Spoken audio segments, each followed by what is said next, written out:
Hello, everyone, and welcome to The Blades of Roses, a swashbuckling role-playing game set in the world of 7th Sea. My name's Dan McCurdy. You can find me at RevDMC247 on TikTok, and I will be your storyteller this evening, and these are my players. Hello, everyone. I am Marquis1305 on most social media, and while you may usually recognize me as a different character on this channel, today I am playing Masara O'Toole, the Princess of Inishmore. I am Seacow Explosion on TikTok and what other little social media presence I have, which is almost none. And I am playing Kristoff, the old man. That's about it. We'll go with that for now. Hi, I'm Salty, or Saltiest Unicorn, on the TikToks and other social media sites. I am playing Reina de Gustavo, commonly known as Smoke, Sea Captain, and transportation for this group of adventurers. Ooh. Hello, hi, I'm Tuka Guest, and I'm playing the wonderful Juniper Gagnon. The thief, puncher? I don't know. Brawler. There it is. Thief, brawler. Hi everyone, I am Nikki, aka Crafty Mirage, over on TikTok because that's honestly the only place you're ever going to find anything worth noting of from me. And I will be playing, well, you're going to know her as Cass for right now. All right, everyone. Thank you so much for joining us. Thank you for Squirrels of Darkness for hosting us. And let's go ahead and get this started. And getting this started, it is a dark, heavy winter night in the thick woods of the Walder Forest, deep within Eisen. Snow falls heavily from the sky with the moon glimpsing through rare cracks in the cloud cover. One such shaft of light peers eerily through the canopy of the evergreen trees, casting spectacularly ghoulish shadows on the snow-covered ground, and finally revealing a single patch of heather, soft, pink petals flowering in the harsh, cold ground. In the light of the moon, the petals sparkle through the frost that covers them until they are crushed into the ground by a heavy armored boot. The shadow of a soldier, tall and strong, rushes through the woods, holding a little girl in one arm while his other attempts to balance a huge, heavy Zweihander sword against his shoulder. He turns to look behind him, and all around is fire and screams. Other people, mostly Eisen villagers, peasants by their dress, rush along, and he hands the girl over to her mother before pivoting, bringing the Zweihander down in a hard chopping action onto something just out of view. A scream rings out and he turns, his face illuminated by the flames of the village he has been running from. Continuing, he sees a young man reaching out a hand for help while a terrible, elongated tentacle grabs him from around the legs, pulling him into the burning wreckage of the village's chapel. A woman, a few years older perhaps, reaches out and grabs his hand, only to be pulled herself towards the flaming building, screaming for the young man to let her go before they both vanish into the building where the screams go silent. The soldier shakes his head and turns, lifting up his giant sword back to his shoulder, covered not in blood, but a strange greenish-brown viscera. He runs. It's all he can do, but it is useless.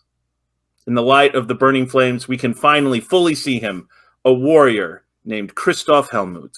Kristoff, if you would please describe what they see.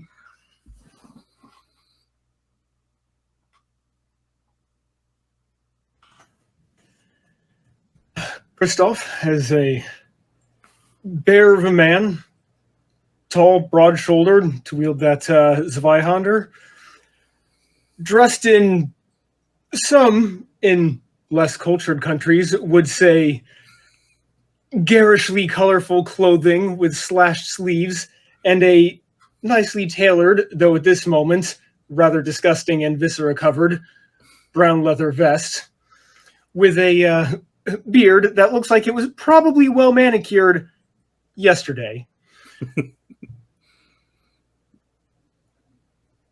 All right.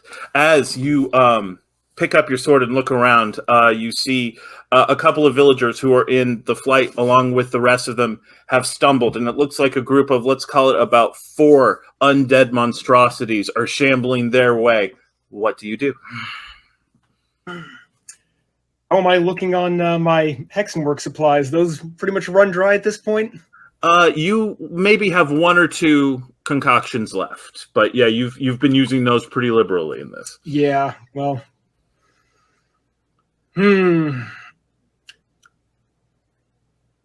Nah, they're already being attacked. There's no time to do anything fancy, so that's a charge with the Zweihander. All right, go on in. That is a risk.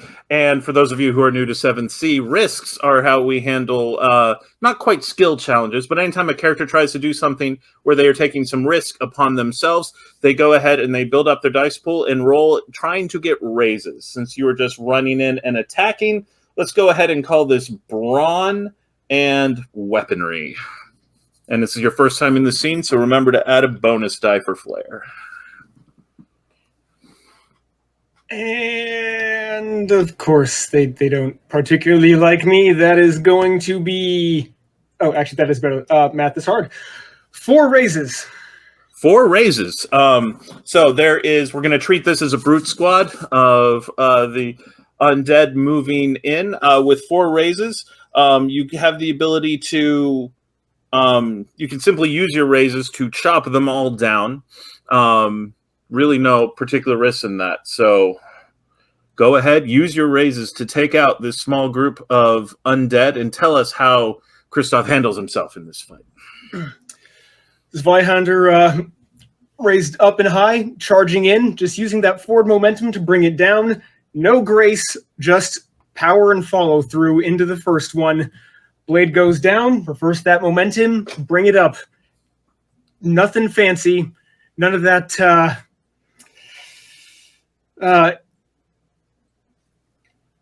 This isn't a dance. Yep. Yeah. Nothing fancy, just down, up, cleave and hew. We just watch as Kristoff just basically allowing the momentum of the sword to do the work, chops through all of them. You look down and you see the villagers starting to get themselves up and starting to run. You are successful, but you are also painfully aware that this success is temporary at best. You and the villagers were cut off from the road to Freiburg and are now caught between the horde that pursues you and the fast, frigid waters of the Walder River. Most of the villagers will freeze before they can swim across it. Certainly any carrying children, and your armor will drag you to the depths well before even that can happen. Suddenly, as you break through a line of trees with the others, you see nothing less than a miracle. A transport making its way up the river towards trade hubs ahead. It's a merchant ship, and also carrying flying Castilian colors. "Ahoy!" calls a man from the deck. "Do you need aid?" Yeah, we need aid. All right. The ship drifts over to the side, and you can see painted on the boards along the words, "The Crimson Sparrow." The villagers are all rushing, amazed at that anyone would even stop for them in this situation as they come up, and a number of zombies are moving towards them. There's just so many of them, you aren't entirely sure even that you can count them all. How do you approach trying to... Are you just jumping on the ship yourself? Are you trying to hold the landing until as many of them can board? What are you doing? I'm holding that landing. Well, as long as there are villagers running past me, I'm going in the opposite direction. All right. Got any special tricks that you're going to use for this? Said any what? Any special tricks that you're going to use for this? It depends. Does this still count as a brute squad? It is like a brute swarm. Yeah. You've got a first brute squad, a first swarm. Let's call this one about 10 strong, moving towards you. I want to just I'm here to buy time for people to get away. That is the number one priority. Mm-hmm. Reckless abandon. I'm using my hero point. That is a dramatic wound. We are starting this out early. Just Zweihander, grab the handle, flat of the blade, and just push and run. Try to put their own momentum back into them. Absolutely. You get a running start and you just go in the groups. Now, they are swinging at you, and in the process of it, one of them manages to get a really good swing in, and its claws just dig into the meat of your shoulder and just rip out, and you receive, sir, a dramatic wound, but you have managed to knock back this particular group of ghouls and scatter them to the ground. Is my scarf okay? Yeah, your scarf is fine. All right. It's now got both blood and viscera on it, but structurally it remains intact. Flesh heals. Woven Cloth doesn't.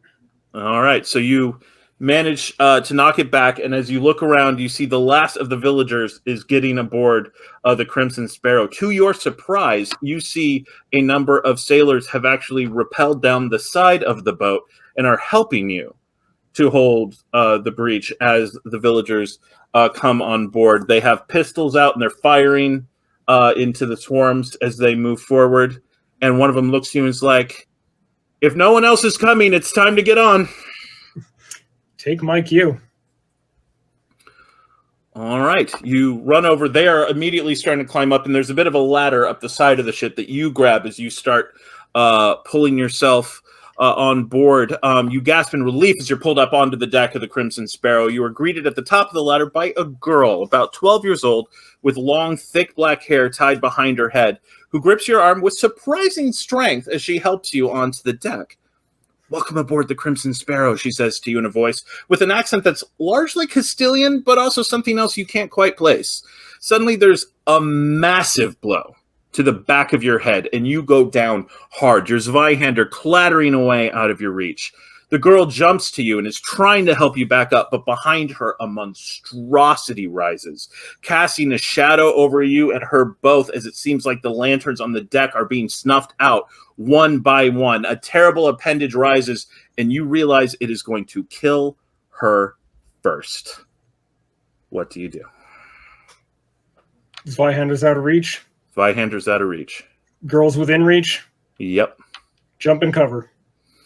You grab a hold of her and just pull her back behind you as you charge forward. Meanwhile, the sun shines merrily down on the Castilian port city of San Juan. Seagulls are flying merrily above the glittering bay. In the streets, children run and play while various merchants hawk their wares to the crews of the many ships docked and enjoying their shore leave. Just 10 minutes ago, the common room of the Beso de Serena had been very pleasant. A girl in the corner danced and sang while shaking her tambourine. Drinks were reasonably strong and well priced, and the clientele, if a bit rough around the edges, were generally well behaved. But that had well and truly changed, and Smoke, this one time, you might have to admit that the change was probably your fault. The sailor hadn't even been talking to you or anyone else, just another old sea dog deep in his cups, and he started talking trash about a particular type of sailing ship. He couldn't have known that the Crimson Sparrow, the ship your family had sailed when you were younger, had been such a ship. And you couldn't have known that the old drunk was actually a master sailor with a dozen so of his boys on shore leave. Things had escalated rather quickly, but Kristoff had your back as always, and in general, things were sticking to the usual script. Then Kristoff took a chair to the back of his head and had gone down in a heap. When you rushed over to help him up, you watch as all of a sudden he looks at you as he steps up, just shaking his head, and his eyes just go dark. You fought with him before, but you haven't seen this kind of intensity. And all of a sudden he grabs you. You were trying to pick him up. He just pulls you behind him and hurls himself forward into this kind of big guy who was about to hit you from behind and just is wrecking him on the floor, punch after punch after punch. And then suddenly his vision clears a little bit and he looks around, and all of the sailors in the room see this happen and look, and you realize the tone of the fight has changed. What do you do?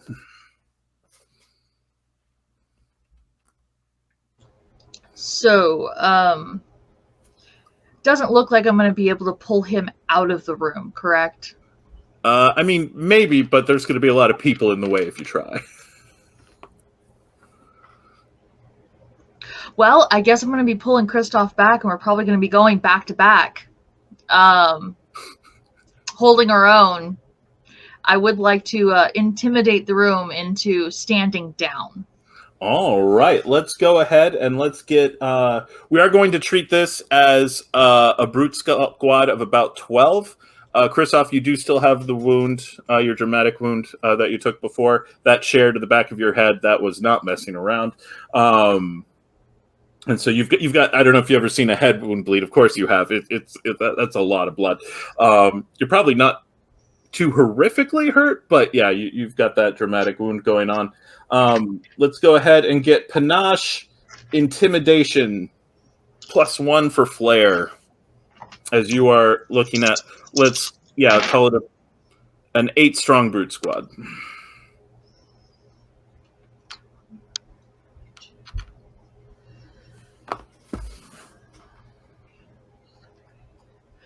And I have 3 ranks in Intimidate, so I'm just going to re-roll one of them to see if I get anything better.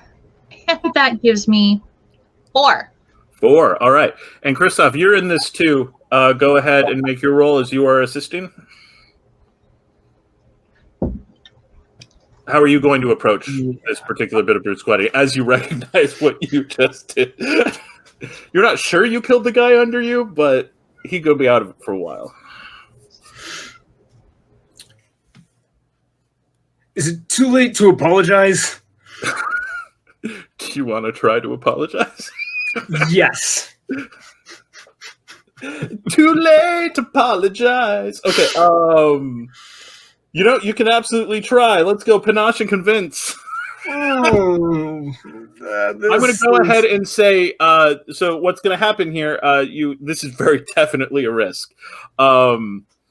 You might be able to apologize to this guy, but just the audacity of it has a chance of bringing 2 other guys to join the brute squad, and also as a third consequence, him kind of just knocking you off and taking another one from that process as well.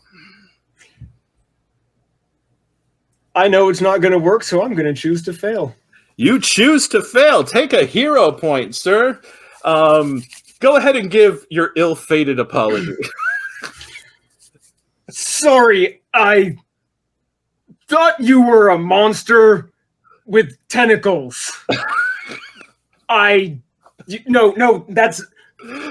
You tried to grab a little girl is what I thought. Yep, this has not helped. The guy knocks you off of him. Hey, he's alive.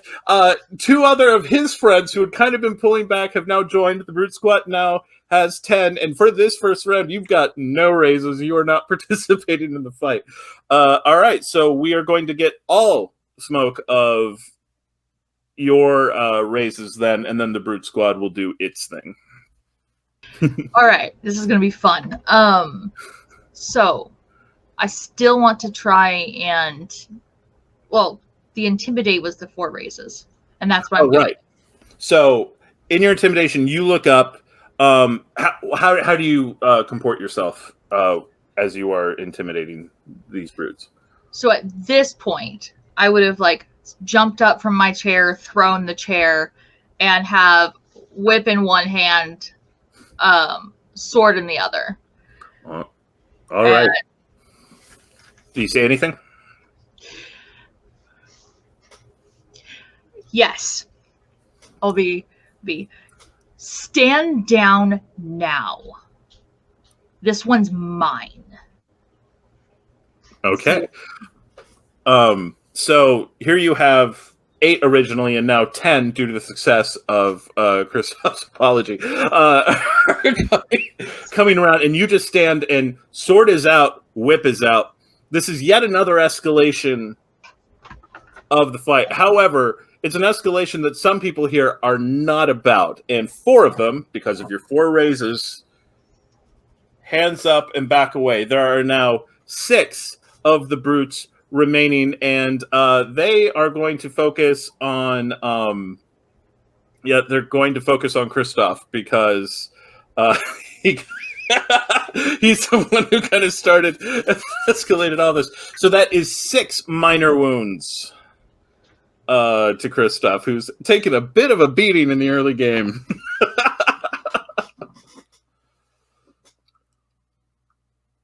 Now, to be fair, I don't know that this gets you to the second dramatic wound yet, because I think you do still fill up. No, I think you fill up. I don't know that it takes you directly to the dramatic wound. I think it just checks the dramatic wound. And so I think you can still fill up the first 5 common wounds on your thing. That's how I'm going to play it for now, and I'll find out if I was wrong later. All right. Just keep in mind, dramatic wounds are the ones that matter. So, okay. All right. So the 6 men just come in and they are moving and they are kicking. It's nothing too bad, though. Again, you're still bleeding heavily. And we are now in the second round of this. Go ahead and give me your approaches. If they're going to be beating on him, I've got my whip out. Mm-hmm. I would love to try and pull one or two off if I can. All right, finesse and weaponry. Always feel free to try to talk me into a different trait if you want. Yeah, I'm good. And that's a new thing. So that's a new combo. So add a die for flair. Beautiful. And what's Kristoff doing while she rolls? Recognizing that I am in the wrong here, but them not wanting to back down, can I just try to turtle up and sure soak their hits? Go ahead and give me your resolve and your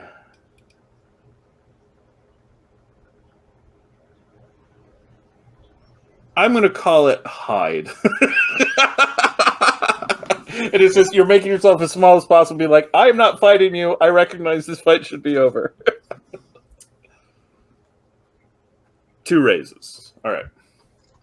Remembering, of course, the die. And how many raises for? So total of 5 between the. Yeah, and I have 3, and I have 1 die left over. Okay. Would you like to sell that to me? Yes. All right. When for folks who are wondering what just happened, when you have die left over as you are building your raises from your die pool in this game, you have the option of selling those leftover dies to get a hero point. However, that also gives me a villain point, a danger point, and you'll get to see what those do later. Okay. There were, what were there? 6 of them remaining. So with 5,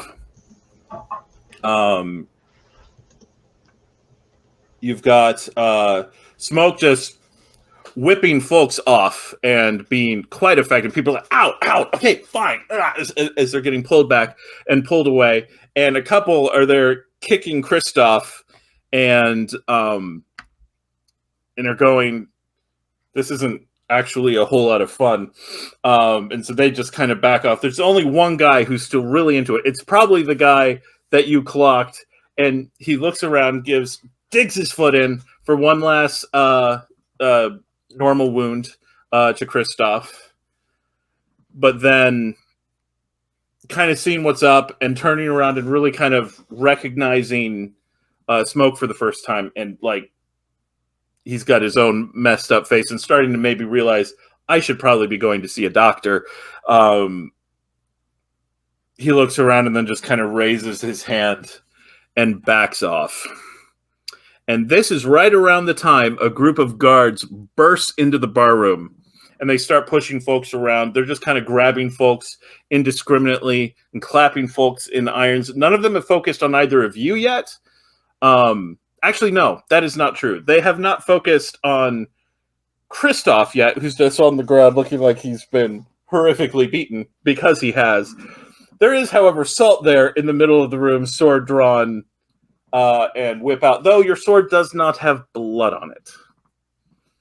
What are you doing?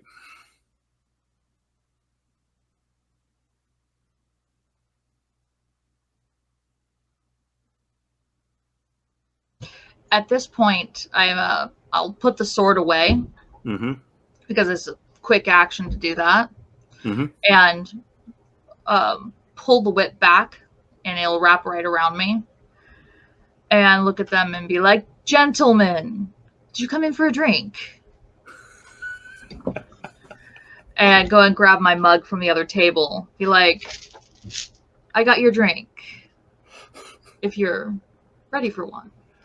Give me your panache and your, let's call it convince. if there's something else you want to try to talk me into, feel free. And I'll go ahead and say you have. There's a chance you might get jostled a little bit when they question you, so there is a wound on the table, and there's the chance that they decide, no, you're definitely going to jail.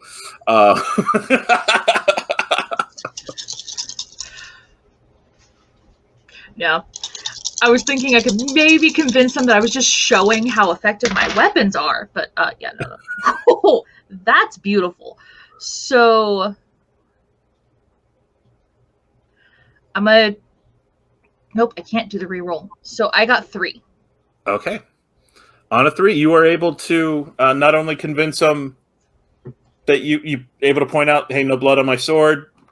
You were just, and you're just being there like they're mainly these guys give you very strong pick up the drunks vibe. They're not here to deal with a sober person with a sword. They're not paid enough to deal with that right now. And so they're just like, it'd be a whole lot easier to arrest the drunk people. So we're just going to go ahead and do that. And so the scene sort of clears out a little bit. And there is a very bloody mess in Kristoff. Walk over and kind of nudge him a bit. Like, you need to be topped off. It's all the same. I'm just going to stay down here for a little while. All right. Meanwhile, the camera shifts through one of the windows of the inn and rises up where several young men are running along the rooftops, jumping somewhat nimbly from roof to roof. Along the way, some tile slips and one of the 3 falls, but then he manages to right himself and catches up with the others, and all 3 of them are ducking into an abandoned shady alcove on one of the roofs. I think we lost him, one of them gasps, reaching down to pat the purse hanging from his belt. No way he chased us up here. Why was he chasing us so hard? Another asks, and they all shrug. The leader opens up his purse, reaches in, and pulls out an elaborately worked golden ring. This doesn't look all that valuable to me. I mean, we could melt it down for a few guilder, maybe, but it's probably just gilded itself. Suddenly, there is a vague popping noise, and the 3 look around. There, sitting on a barrel in the alcove, sits Juniper Gagnon, smiling and remarkably well composed compared to how hard all 3 of them are breathing. Juniper, would you describe yourself, please? Sitting on a barrel, very, very much with a very big smug look on his face, is a very handsome, dark-skinned man, really nice pointed eyebrows, jewelry that you see here from the ear to the lip, really nice long dreads that are currently pinned up, and a really nice coiffed beard with a male bustier on and a jacket that is may or may not have been his this morning. All right. So as the 3 exhausted boys are wondering how in the world you got here before they did and how they didn't notice you when you arrived, what are you doing? You've got the jump on him. Now, it's been a minute, and he stands up to like his full 6'3" and crack his knuckles with the wraps all around him. It's been a while since I've knocked people's heads into dirt. Give me the ring now. All right, let's get your panache. You're doing the knuckle cracking thing. Let's get your brawn plus intimidate. All right, here we go. Uh-oh. Already flinging and there's dice. 3 of them. So if you can get 3 raises, you will have de-escalated all 3. You said brawn and what? Intimidate? Brawn and intimidate.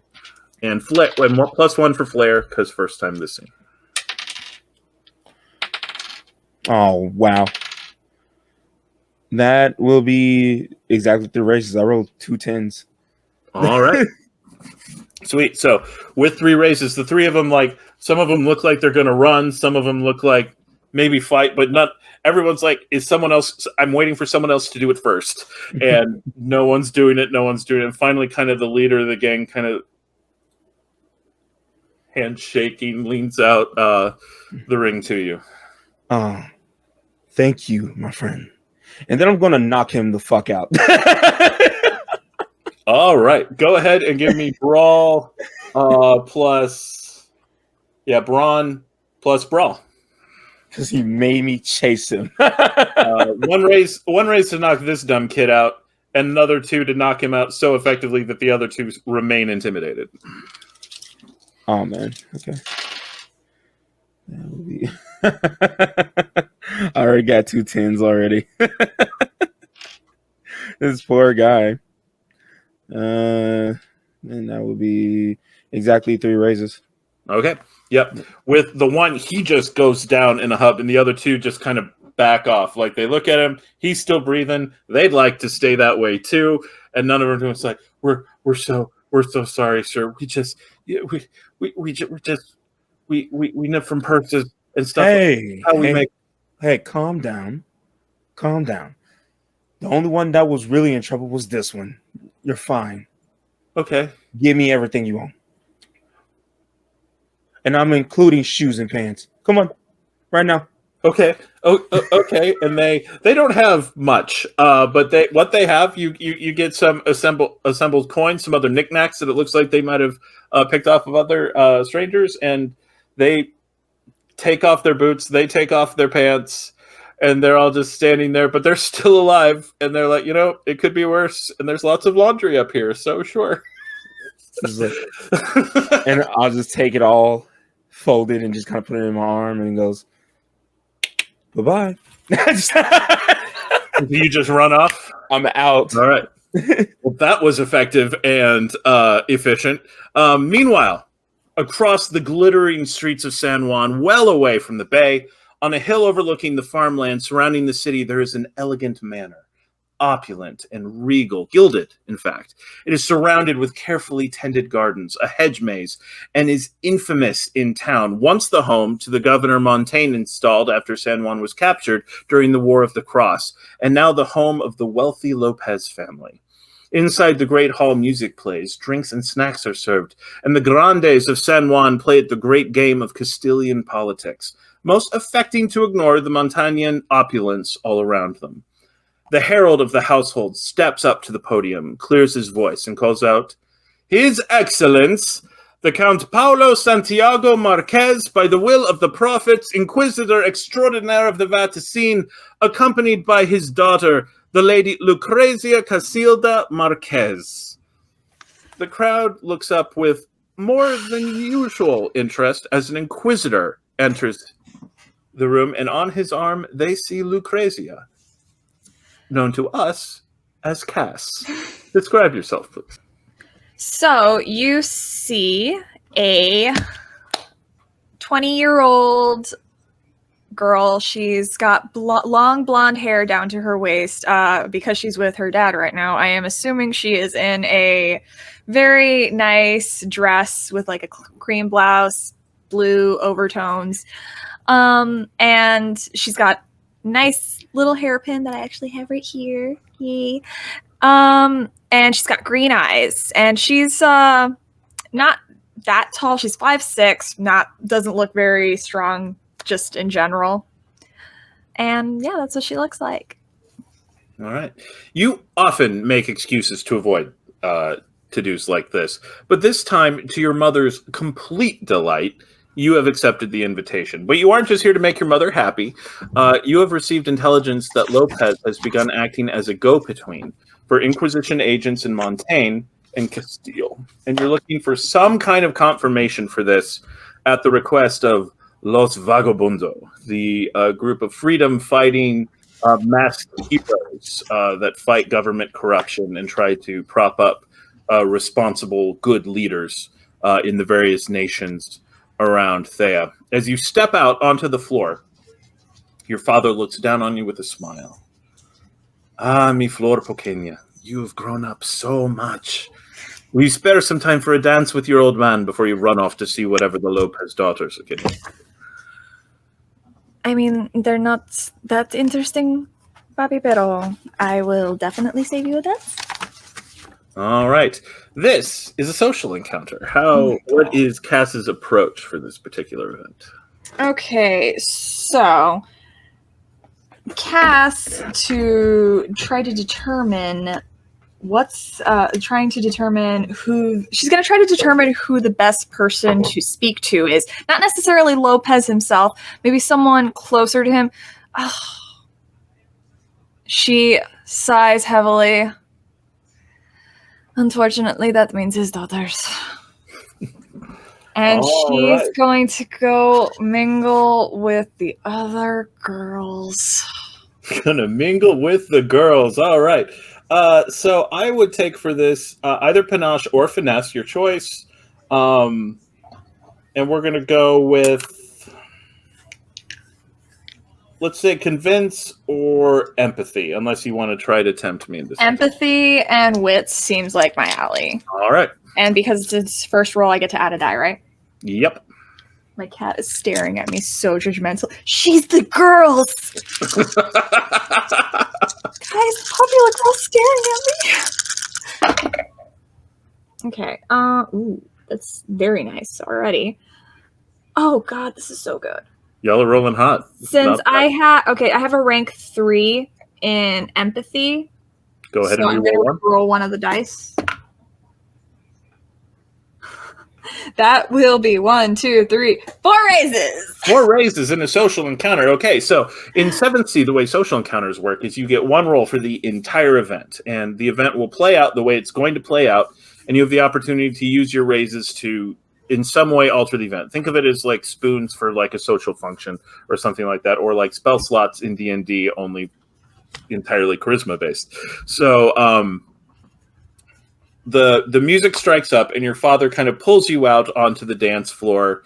And dude's a good dancer. And this is a side of him you haven't seen a whole lot of. He's been fairly busy over the last few years. Not a whole lot. Just when I was little. And as you were kind of moving, dancing around the floor, you're trying to kind of keep an eye open.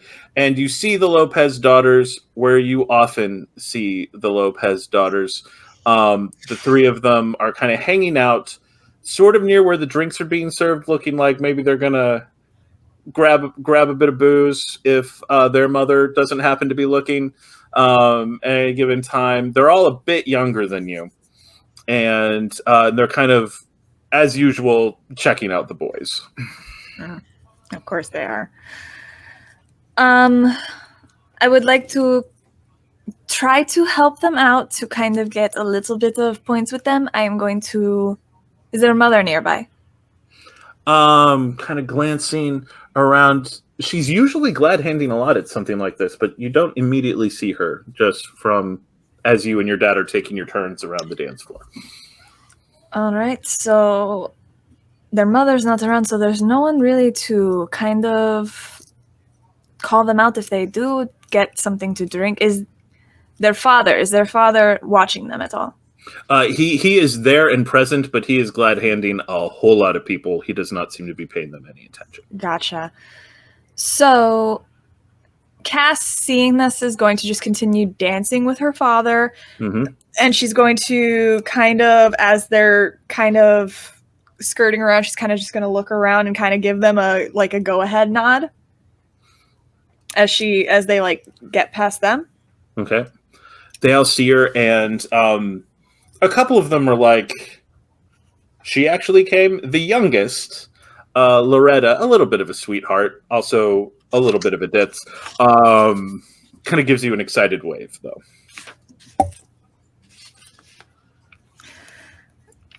Whenever the song that I'm dancing with my father just ends naturally, I will obviously, unfortunately, because I will look to my father and just be like, well, I know that mommy will kill me if I don't at least try to socialize, so I guess I will go speak with the Lopez daughters. Of course, my dear. You have a very lovely evening, and try not to get into too much trouble. I will try to leave early if possible, Bobby. And he bows elaborately before you and then goes and steps and immediately has a group of people kind of where he walks on the dance floor. There's like a halo around him. Like people want to be near him, some want to talk to him, but it's like people are worried if you get too close, he might explode. As he just sort of moves along, and you are able to move over to the Lopez daughters. Like I said, Loretta's very happy to see you. The other two, what should we call the other two? Jasenia and Marquis, you name the other one. Florenza. Ooh. So Jacinta and Lorenda and Loretta. Am I getting that right? Okay. Lorenza. Lorenza. Did I get the first one right? Yesenia. Yesenia. He's dealing with three Latin ladies in this stream already. Cool. All right, so they lesson learned. They step up. The oldest, it's already gone. The oldest looks at you and just is just like, "Oh, Lucrezia, it is so good to see you. That dress looks so proper." Yes, well, my mother did go out of her way to make sure I had a nice one. There you go. Lorenza kind of looks it over, and she's trying to follow her older sister's lead, but just isn't quite as good at it. And she's kind of glancing over your shoulder at some of the boys, and but Loretta walks up to you and is like, "You were dancing with your father. You're so." I'm still not allowed to dance unless someone asks. No one's asked all night. You know, I will dance with you if you want. Would you? If I was out there dancing with you, can we? Yes, we can. We absolutely can. And this is Loretta I'm talking to, right? Yes. Yeah. And I'm going to look to Yesenia and Lorenza. And you know your mother isn't watching, so if you don't need to sneak around as obviously as you are right now. Just go over there and grab it like you actually have some confidence. They both look at you like, you don't know what you're talking about. And then the moment you're up for it, they just go over to you. And Loretta, and she is just clearly so excited that she gets to dance. She's there and dancing with you, and is not the best. Your big toe is a little bit sore now. I'm not going to give you a wound for it, but but she's very enthusiastic. You know, you could probably stand to practice just a little bit more with your father if you possible. No, he just never has time, and none of the servants are ever comfortable doing it. They say it's too dangerous. I'm sure if you just talk to him, he'd probably be able to make some time. What's he been busy with lately? I know, papis are always so busy, pero... All right, give me a raise to kind of dig some of... I will give you a raise. Digging for info. Okay. At first, it's clear she is not very comfortable talking about her father's business, but here you are dancing with her, and she doesn't want to disappoint you. And so she very quickly goes into, well, he's been so busy. You know, there's all of these men from Montaigne who are coming in all of the time, and he speaks with them, and then they go sometimes in the night, sometimes during the morning. It's very irregular. We were supposed to have dance practice just this morning, and he had to meet with them out on the stupid porch thing. Oh, veranda. The veranda? They hate it when I call it the porch thing. I know. You know what? You're much more interesting than your sisters already, and you're the youngest, so... You think so? Oh, absolutely. And I'm saying that as the youngest. I'm much more interesting than my brothers. You are. You really are. Your brothers used to be fun, but... I know, but then they joined the Inquisition, and now they're all... Nom, nom, nom, nom, nom. And anyway, she's clearly enjoying the dancing, and watching your lead is kind of trying to follow you around. It seems like she's getting kind of into it. All right. I am definitely just going to finish the dance with her, and I am actually going to lead her to her father. Okay. and just kind of just be all like, it's Grande, right? Mm-hmm. Grande Lopez, your daughter would love to have a dance with you.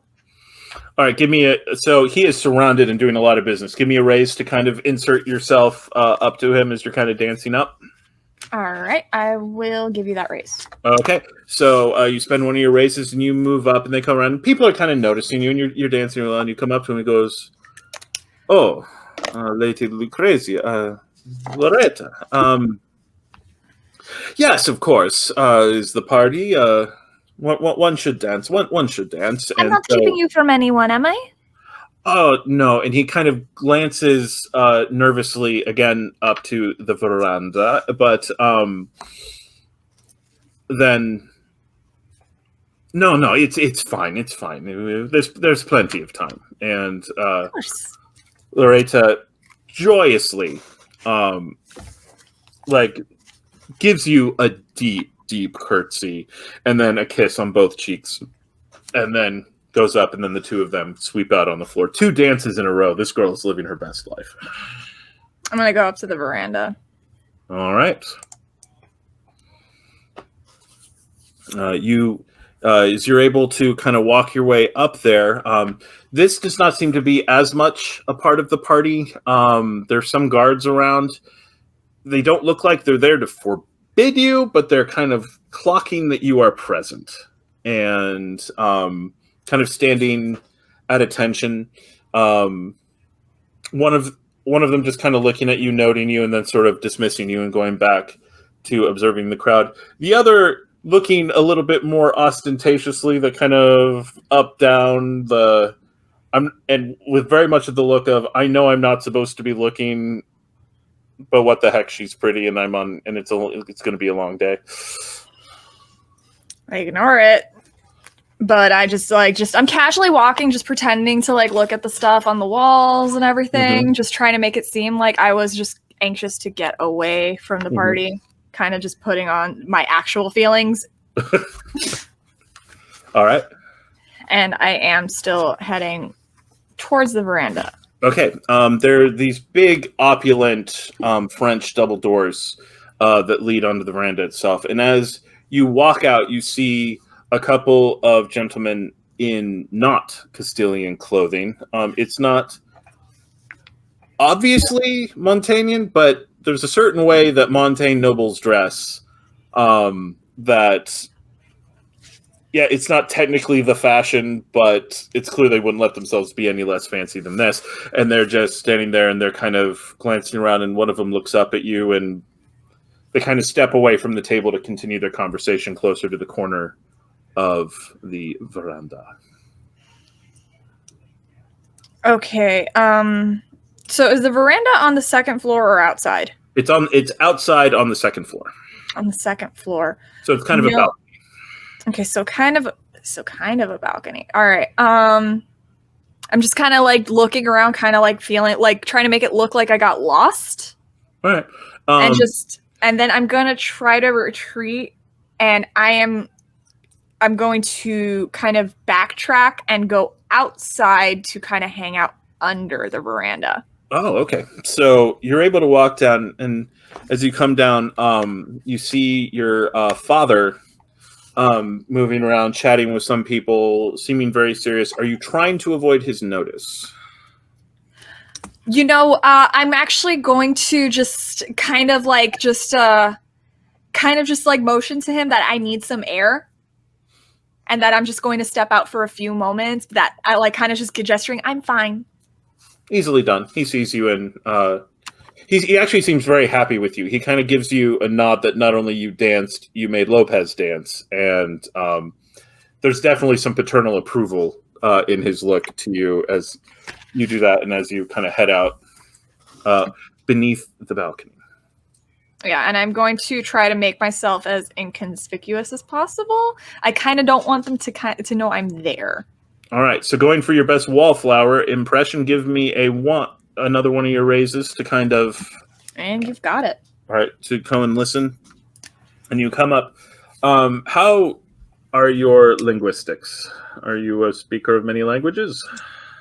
I'm not. Okay, so You do know, like, this city was occupied by Montaigne for a significant period of time. You know some. So we're going to handle it this way. You have one raise left, yes? Mm-hmm. Okay, so if you use that raise, I will give you a decent amount of the contents as you are just listening for all you're worth and trying to pick out what of the Montaignian language you know. But that's not what I need. What I need is confirmation that Lopez is acting as the go-between for them. And what they're talking about might be that confirmation. Then again, it might not be. I want to wait until Lopez shows up. The reason I got him to dance with his daughter was to buy myself some time to get set up. Okay.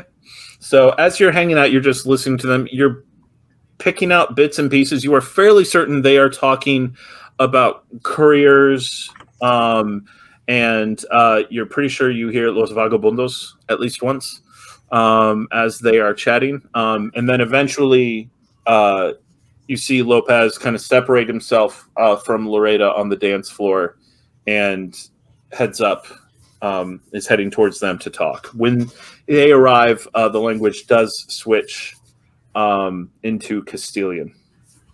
Okay. And they start going back and forth. How, as you're going for, you had been doing with your wits and your Empathy. wits and empathy. Give me that last raise and you will get the bulk of what they say. You'll have it. All right. So with that last thing, they just start chatting, and there's a lot of talk. These are very definitely Inquisitors, and they're talking to him. They have their concerns about the head Inquisitor in town, and so they are not. They talk about some frustration in how the Castilian branches have been operating, especially in places that Montaigne had occupied. They are worried that Marquez might be a victim, as they put it, of Castilian pride, whereas Lopez has always shown that he knows that his faith must come first in certain situations. And Lopez, as they're talking, there's some irritation. He kind of feels like they're calling him a coward, because they are. But by the end, you can fairly well confirm that he is absolutely setting up a line of communication separate from your father, from the Montagnian branches of the church heading to Vatican Island. I'm going to wait a few moments just because I don't want it to be very obvious that I'm there. Mm-hmm. And before I'm going to actually wait until the next song starts, because usually when a song starts, people tend to give it more, like a new song starts, people tend to give it attention. Mm-hmm. I'm going to wait till a new song starts before kind of just like making my way away from them towards the party again. So the music starts to swell up, but then all of a sudden gets muted out of nowhere as the herald approaches his podium. And now announcing of the O'Toole family of Inishmore and graduate of the Averidula School, the Lady Misara O'Toole. There is a rush of whispers. Mez has not been in town too very long, but already rumors of the exploits of the fiery redhead from Inishmore have caught the imagination of more than a few of the noble nobility. Misara, will you tell the people what they see as she enters the party?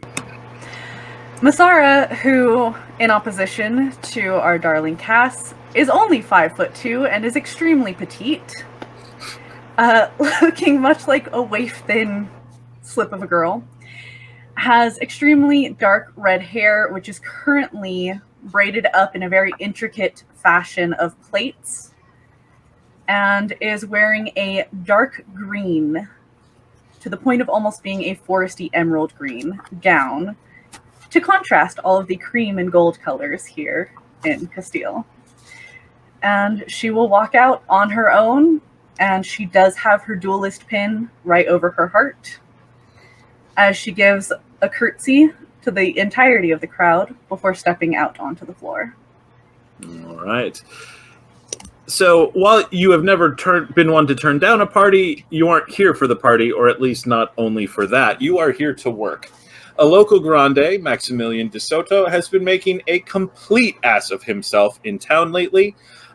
This isn't entirely unheard of. A lot of the grandes, the Castilian nobility, lost their lands and fortunes in the war, and no one is asking them to be happy about it. When someone gets too out of line, a duel to blood is typically enough to reestablish the pecking order, and either the grande loses and learns to watch his mouth, or he wins and the locals cut him a little bit more slack.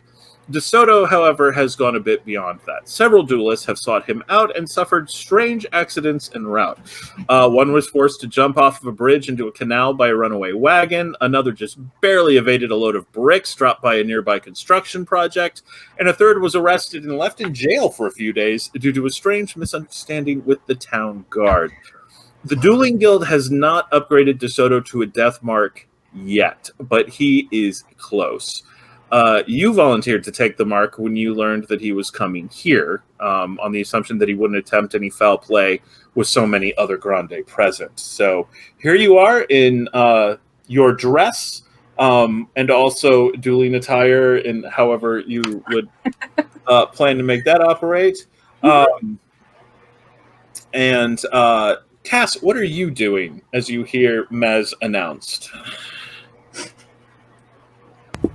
I just shut my eyes, cursing all the... No, I don't curse because my mom would kill me. Oh, dagnabbit. Yeah.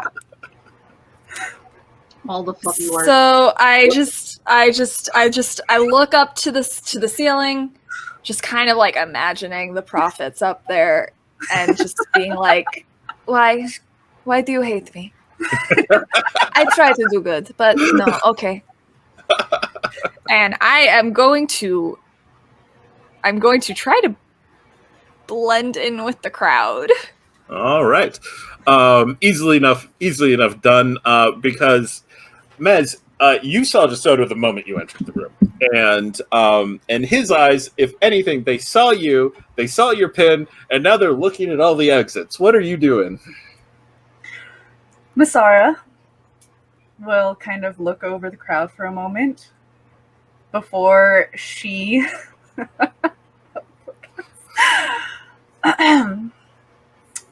pulls off the one glove that she is wearing, tosses it to the floor in front of De Soto.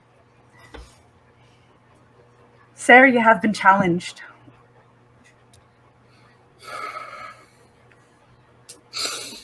De Soto kind of tries to raise himself up as he looks around and goes,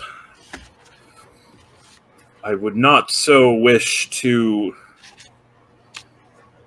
impugn the honor of our... Before he can even finish that sentence, Lopez steps forward and goes, absolutely not. This is a house of honor, and matters of honor would certainly be permitted if we would momentarily clear the dance floor, please, so that these two may have room to do what they are doing. As everyone's thank you kindly. Go ahead. No, just thank you kindly, sir. Mm-hmm. You notice that three girls who look very similar to the lord of the house seem very excited, like this is just the best thing that could ever have happened at this ball. And I assume you're staying pretty focused on this guy, given how shady he's been in the past. You have not noticed Cass in the crowd. So as they all go by, he kind of shakes his head and goes, fine. And he has a very elaborate, very beautiful sword that he goes to pull out of the scabbard, and it kind of sticks a little bit, as if it's so elaborate that it's not trying to be drawn quickly. Finally gets it out, and he sticks his offhand behind his back and holds the one sword out.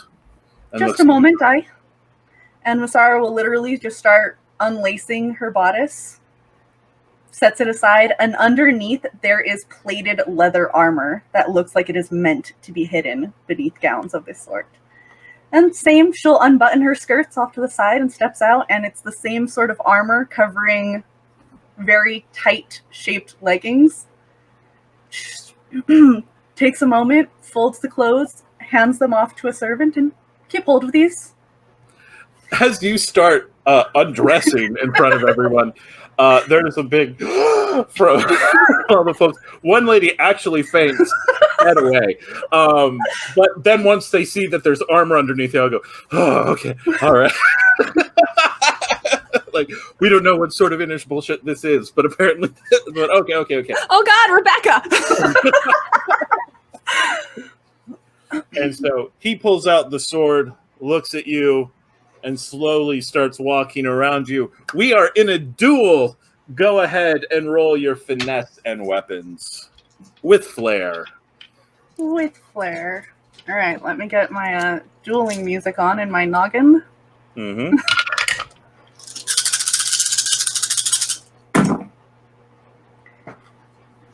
I am going to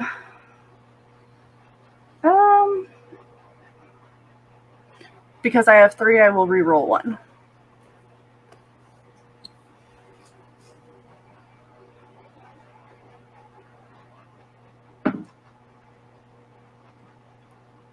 Okay, that is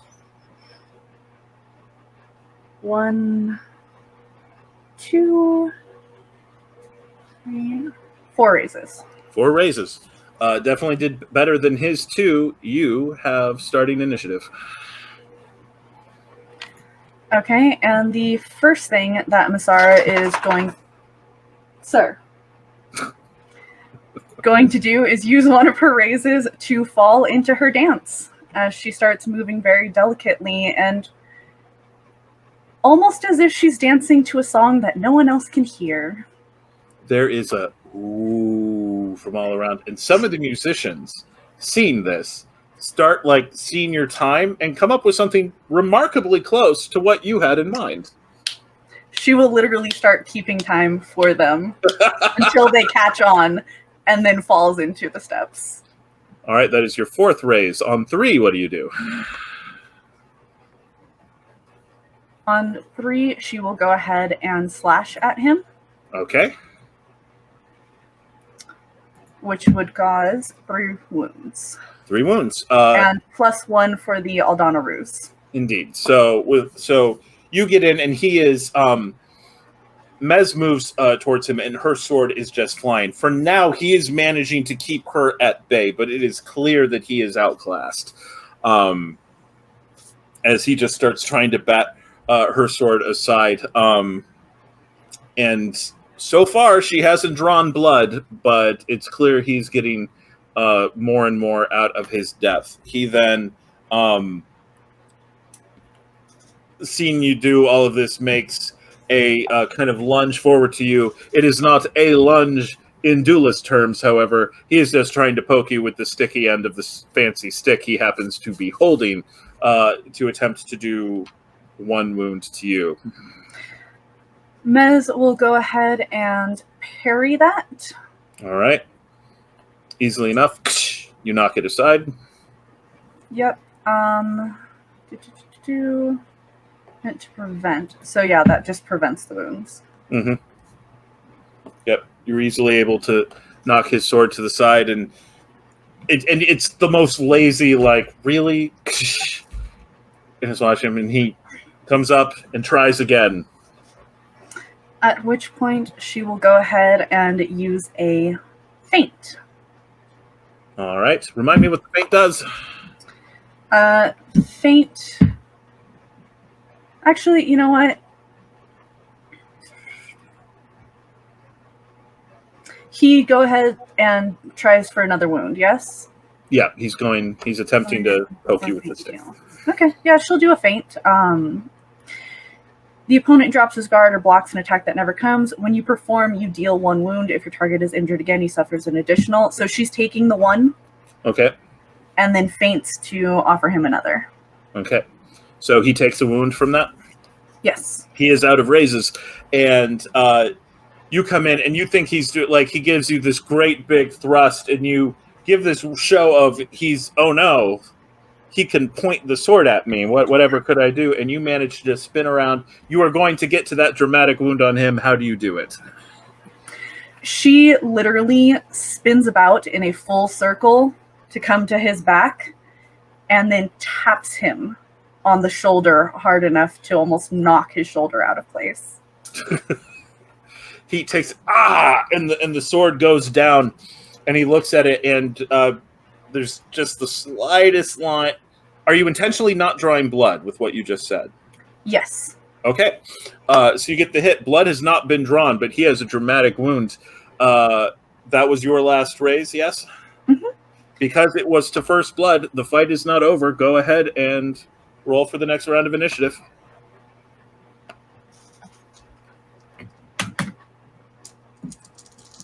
I'm gonna look at some of the guards and be like, you should probably be putting money on this.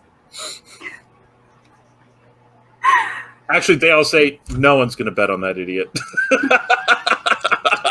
That's fair. It is already pretty obvious to everyone watching that he is completely outclassed. Oh, This one, she only gets 3 raises. Well, you still did better than him, who only got the 1. All right. Oh, goodness gracious. Okay,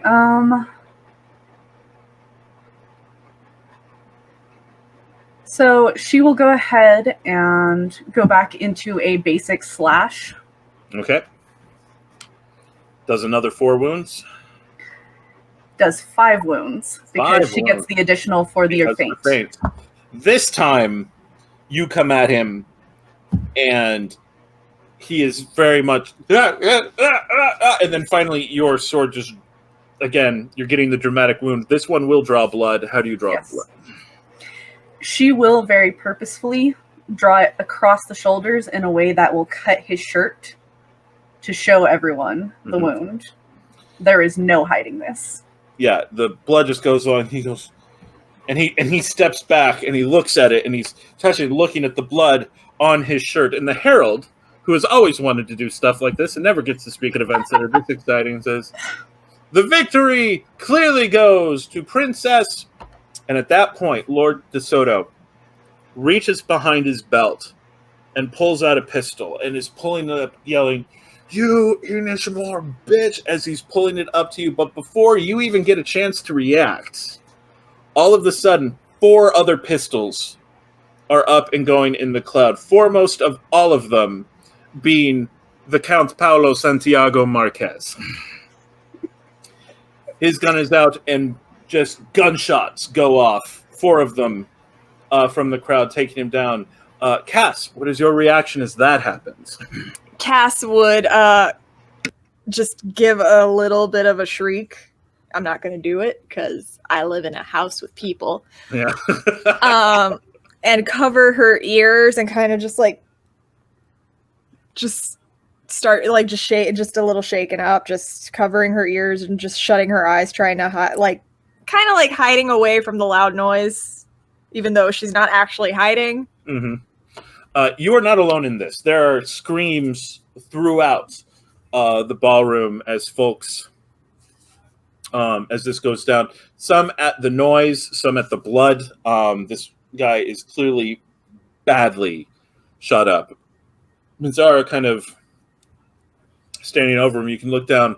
He's not dead, but he is badly dishonored. He's going to be a while recovering physically and socially. He's probably done. Count Paulo Marquez walks over to you, putting his own pistol away. You are quite the duelist, Lady Otoyo. Aye, thank you. Aye. Yes. I'll be sure to watch your career with great interest. I'm always happy to have fans and patrons, my dear. Of course. He then turns around to the crowd. The show is over, everyone. Let's not give this lout any more of the attention owed to our host and the hero of the hour.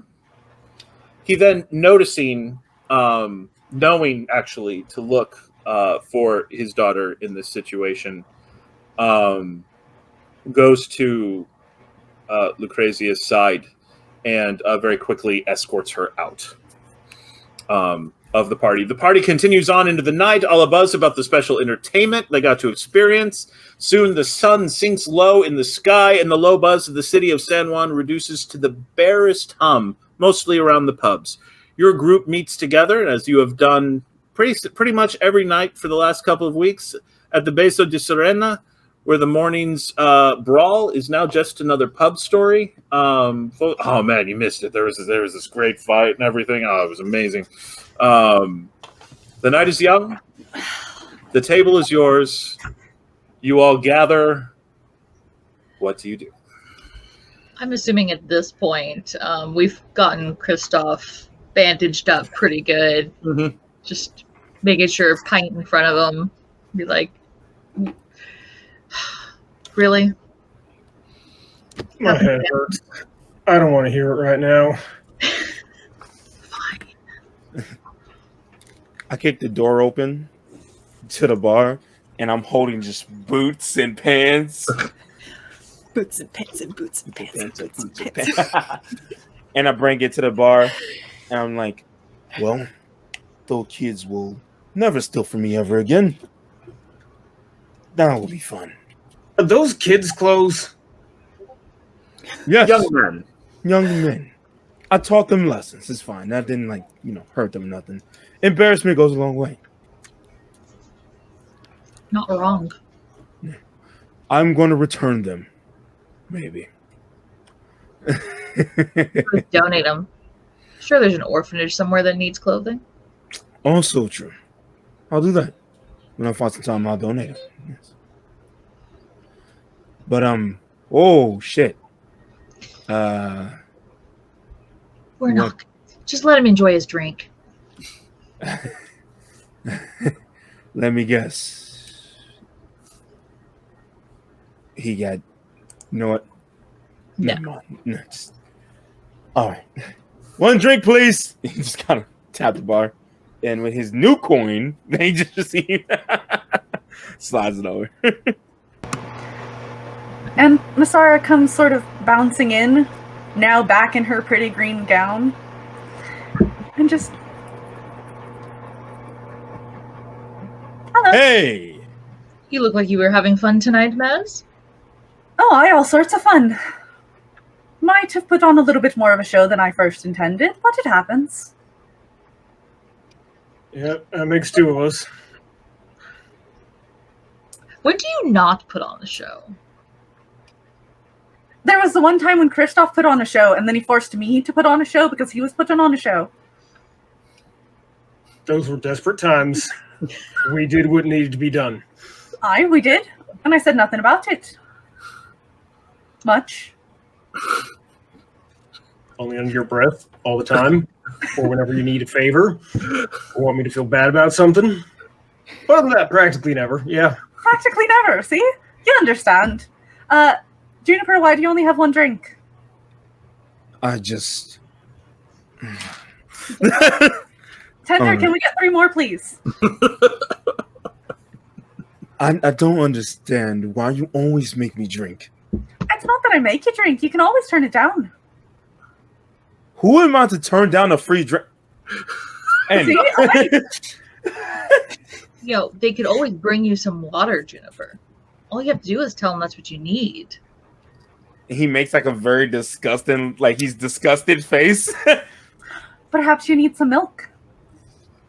See, you can't come blaming me then if you're the one who's picking what type of drink you want. I just say drink. I never say what kind. Fine. I'll try wine. I don't know. Cass is going to walk over, having arrived a short while ago, and she actually has a glass of water in her hand. She's just looking at Juniper. What's wrong with water? He'll just take his whiskey neat and just kind of pop it. It's water. I know you need it to survive. I drink water. I just prefer Do you? that. don't think I ever heard that you need water to survive. You do, though. That is like a... Smoke could say as much. You need water or else you'll dehydrate. Right? Absolutely. That's why we have to keep casks on the ships. Not to mention, Mother Ocean is full of fish, but water is not what you want to drink from there. No. Well, one time I did have to, boil water down to drink it because I was abandoned. But other than that... Cass is going to just be like, I feel like you want to talk about that, but at the same time, what the fuck happened to... Oh. Cass! Don't say anything. She's just going to point at Chris. She's just going to point at Kristoff. What happened to your head? I fought a monster. Crafty bled in there. I'm sorry. Did I hear this correctly? You fought a monster. Without me. You didn't include us. I think we would have heard if there was a monster in San Juan. It So was San Juan, right? It's right there, and she points to this broken wooden chair that has been left and swept into the corner to be disposed of later or tossed into the fire. Yeah, it was one of those moments, and the chair came up and snuck up on them. One of I those. see. Yeah. One of those tree spirits, obviously, because it's made of wood. One of those tree spirits. Clearly, yes. Tree's out for revenge. I just happen to be closest. All right. I'll see to it. You don't need to worry. And she'll go up to the tender and is like, so how much for the chair this time? Carpenter's actually giving me a deal these days. 3 silver should cover it. 2 gold? Thank you kindly, miss. No. Question.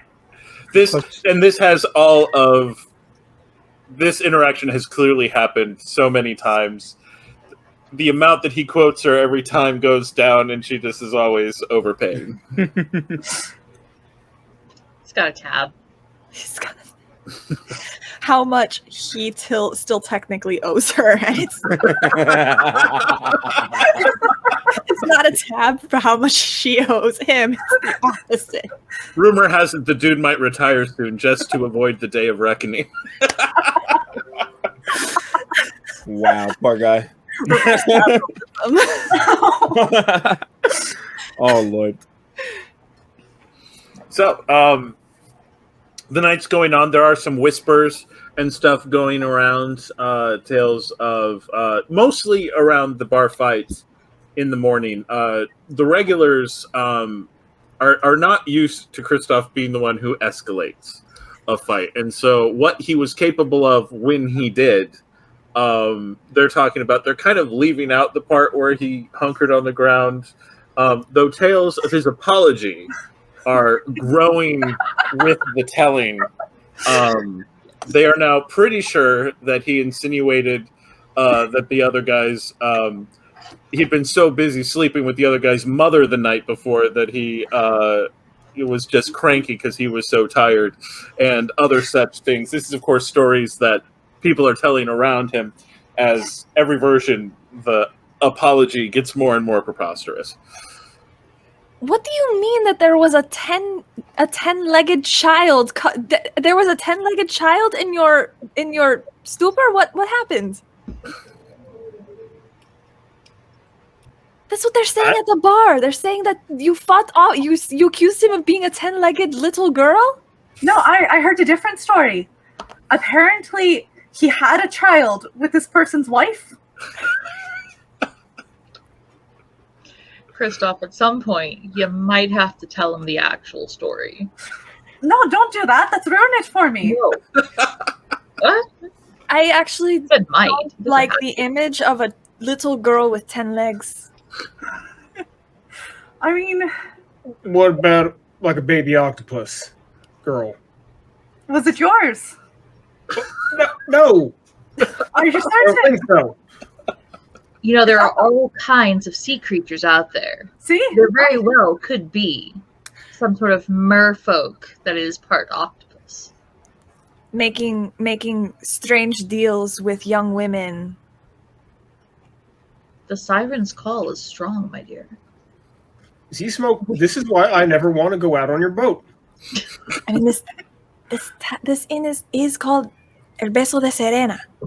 See? Siren's Kiss. Castilians are weird. God. Are you sure you want to be saying that right now, dear? I mean, I can change my accent for you if you wish. Make it a little bit more like home. Surrounded by Castilians. Yes, sir. What I said was, Aye? Castilians are the best people on the entirety of this place. That sounded so genuine. The whispers of the night continue. Some tales start coming up about apparently there was a lot of excitement at one of the muckety-muck parties that were going on. One of the sailors apparently is sweet on one of the serving staff of the manor, and got to hear that a duel took place that actually involved gunfire at the end. So, Nez, I was getting a refill of my drink over there at the bar, and I couldn't help but overhear about some duel earlier this evening at some fancy party. I mean, I know that you were planning on going to something tonight. I get invitations to things all the time. It doesn't mean I'm going anywhere. But you're dressed awfully nice for just going out for the evening. Perhaps I wanted to impress June. That is definitely not the case. That being said, did she impress you with her dress? And he'll look. Yeah, you look good. Perhaps there was a little bit of an incident. I might. You know we love a good tale. At this point, do we know Maz very well? Yeah, you all, everything we've done in playtesting and stuff like that did happen. That is all canon. So you all have seen. A lot of people have seen Mez's deal. Okay, then with that, I will go over and just kind of reveal the armor underneath just a little bit. I'm like, sure. I got a job. It, pays the bills that don't necessarily need paying, but I was asked to do a task. It happened to be at the party, and he happened to pull a pistol on me, and then some other people pulled pistols on him, and he's going to be taking a long time to be healing. Probably wishes he was dead. Getting beat by a little girl. I might have humiliated him just a tiny bit. I feel like that calls for a celebration shot. Another Niski! Oh, please. Actually, the bartender had been coming up to ask if anyone needed anything else, and then he heard Mez use the word "pay the bills" and immediately stopped, froze, and then is currently nowhere to be seen. It's like, come on, man. This poor innkeeper probably just thinks that she thinks he's destitute, and like Castille and Pride is just like, Go to another inn. this is not how I wanted to get rich. I haven't got any slide. Oh, I got a little bit of just a tiny bit. It's not that bad. Barely touched me. You know, Kristoff could tell if you were majorly hurt. I you weren't when you walked in because he would have been hovering all over you. He's already kind of staring at the mention of you having been in the fight. He's already kind of getting that look in his eye. See? It's right there. Right there. He's already, look at him. Look at how his eyes are shifting. He's literally scanning you for anything. That was the concussion. Oh. Oh, no. I'm gonna admit, I haven't been paying a lot of attention. Junie's been yelling. You need water. She's not bleeding that much. I don't even think that's your blood. Well, so there was a little bit of his blood that kind of backsplashed tiny bit. Back in Eisen, we pretty much call that rain. Hi. That didn't make sense. Yeah, I would agree. Good place for a break. Mm-hmm. Yeah. All right, yeah, let's place go for- ahead, and we're going to call it for a break right here, and we will continue with the action. See you all in a little bit.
And welcome back.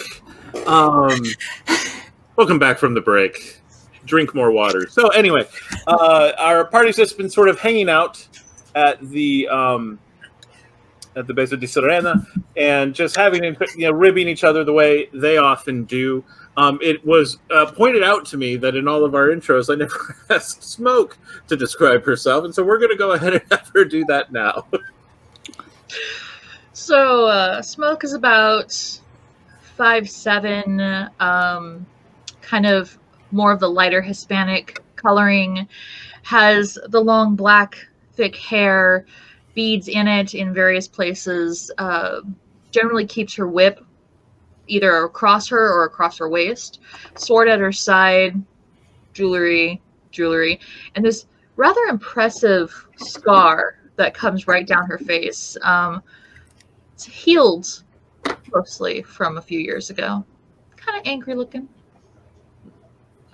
So for anyone who was under the concern from my earlier description that Smoke was a 12-year-old, don't worry, we have a full grown-ass woman. Okay, so the party's just been hanging out. It's just how Kristoff was remembering her in the moment. More on that, I'm sure, at some point. So anyway, the party's just sitting back, enjoying, petting the breeze. Eventually, the bartender determines that Mez is not about to call in all of her debts in order to pay off some other debts. Oh, goodness, what debts could she possibly have? And things are going kind of well when the door suddenly bursts open, and in runs a younger teenage-looking girl. Eyes are wide and just this look of panic, and she's going, help.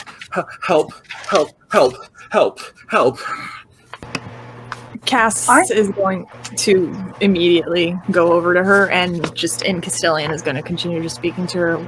What is it? What happened? I don't know. They came out of nowhere. They were just they were reaching for me, and there was this horrible moan, and just I was in my house, and my parents work the docks at night, and there was a banging, and I wanted to say that they weren't there, but then the door came open, and I just had to run, and I just don't know. Take a breath. Mm-hmm. Yes. I'm able to hear this even with my chair hangover. Mm-hmm. Chair hangover. Yes. Where's your home? It's just past the docks district. Just this way. Take the road. You won't be able to miss the moan. Hi. Kristoff is already off. Yep. Should he? Yeah. Just a mo. You're going to be staying here, right?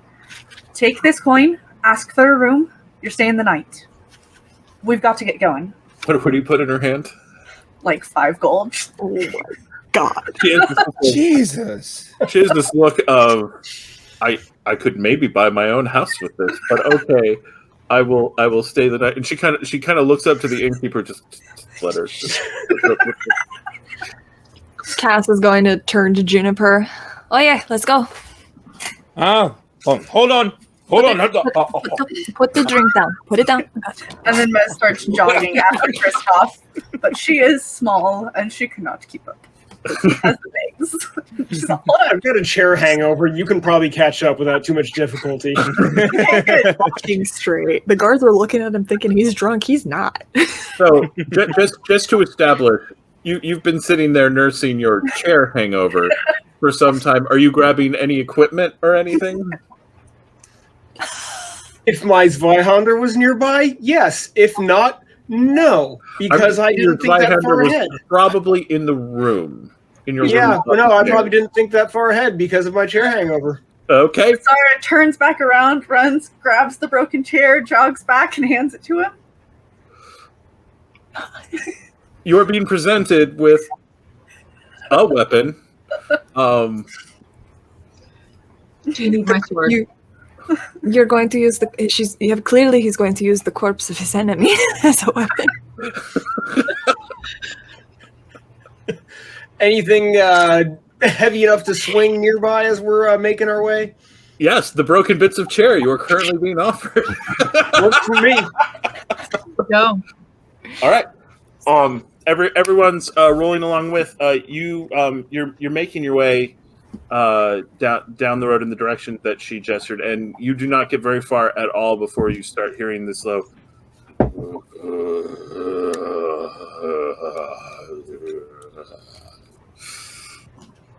A sound that I'm going to say Mizara, Cass, and probably even Juniper have you've heard people moan before, but the moans of the undead, Smoke might distantly recall, but Kristoff is very familiar with.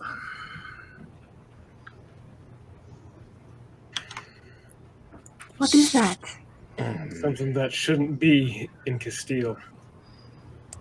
Right? That doesn't answer what it is. Are they sick? What is? Oh god, it's not the plague again, is it? No. I am going to open up my side pouch with my 2 hexen work that I can still, or that I can keep on hand. Mm-hmm. One of them is a disgusting-looking oil that I'm going to hand to Mez. Actually, I'm not even going to hand it to her. I'm just going to treat her blade with it. What? Excuse? What are you doing with that? Do you know how hard it is to shine that thing? This will make it more effective against the dead. I'm sorry. Did you say the dead? The dead. June will turn and just kind of look, see the moaning and the shambling. Yeah, they're dead. What? All right. Right. So this gross, oily bits, it's going to do more. Anathema to the undead. Right. Well, if you say so, I suppose it's going to be doing more. All right. Any other preparation? As you all see around the house that was described, or maybe it wasn't the house that was described, you can see probably about 8 shamblers. It's too dark really to make out much in the way of details, but shapes that are just moaning and flailing, knocking at doors. You hear screams and pleading from inside of the house, like, keep them out, please, what are we doing? We've done nothing to you. I'll quickly pull out like the heavy like rings and just kind of push them into my wrappings for my fists and just kind of wrap them. That way I'm not completely ruining my knuckles. Kristoff is just gonna yell, "Hey!" trying to get their attention. All right. Well, that definitely succeeds. As you yell out, the figures, the moaning cuts off almost as one. And all the figures that have been so random all of a sudden stop and all kind of monster mash toward looking at all of you, and then finally the first one kind of reaches out towards Kristoff and goes, and all of them pick up this moan as they start shambling towards the party as a whole. As I said, there are 8 of them. How are we approaching this? Going in for a fight. I've got my sword in hand, and my whip is at the ready, but I'm going to start with the sword. Okay. I've got a broken chair. You do.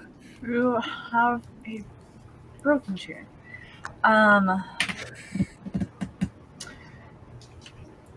Really quickly, did Masara notice that they responded to the noise, or was it to the threat? She can't tell. Can't tell. At this Because point. she has no idea what is going on. So Masara is actually going to run off to almost trying to like skirt around the edge of this group To try to flank them. and give another yell, see if it draws their attention. You move over and yell, and I'd say probably about half of them turn to face you, separate from the rest of the group. So those who are doing your thing with weapon, do it with your appropriate trait, either brawn or finesse. And then weaponry, probably. For Juniper, obviously, it would be brawl. And what's Cass up to? Cass is like just like what? I don't know what to do. Cass, I guess she doesn't.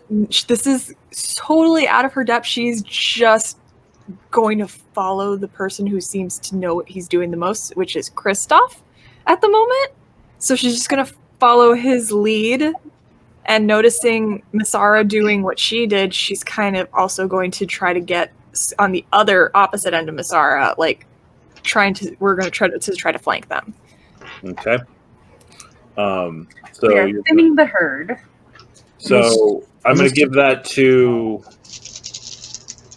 you're using your heads there. So let's go ahead and get from Masara and. No, you didn't even need to roll that. So yeah, it's easy enough to walk over and do the shout. So they are now no longer focused on you. And this has now gotten a little bit weird. They're kind of been diffused as a brute squad. And so we're just going to kind of do this. You all are just kind of getting into the mix of it with them. I'm going to call this a risk for all of you. Go ahead and take your roll. Again, suitable weapon rolls, unless Cass is attempting to avoid direct contact. Got a cat on my hand. No, she will be trying to fight since everyone else seems confident that these things can be fought off easily. Okay. She's just literally observing and doing what they do. Mez is not fighting. Mez is kiting them away from the group to allow everyone else to pick them off. Okay. Trying to get them away from humans. I'm fighting though. I'm sorry, what was that, Smoke? Trying to get them away from the civilians. I'm fighting, though. Okay. Could I be trying to fight, like, dagger? Yeah, you can absolutely be throwing your daggers. In which case, finesse and aim.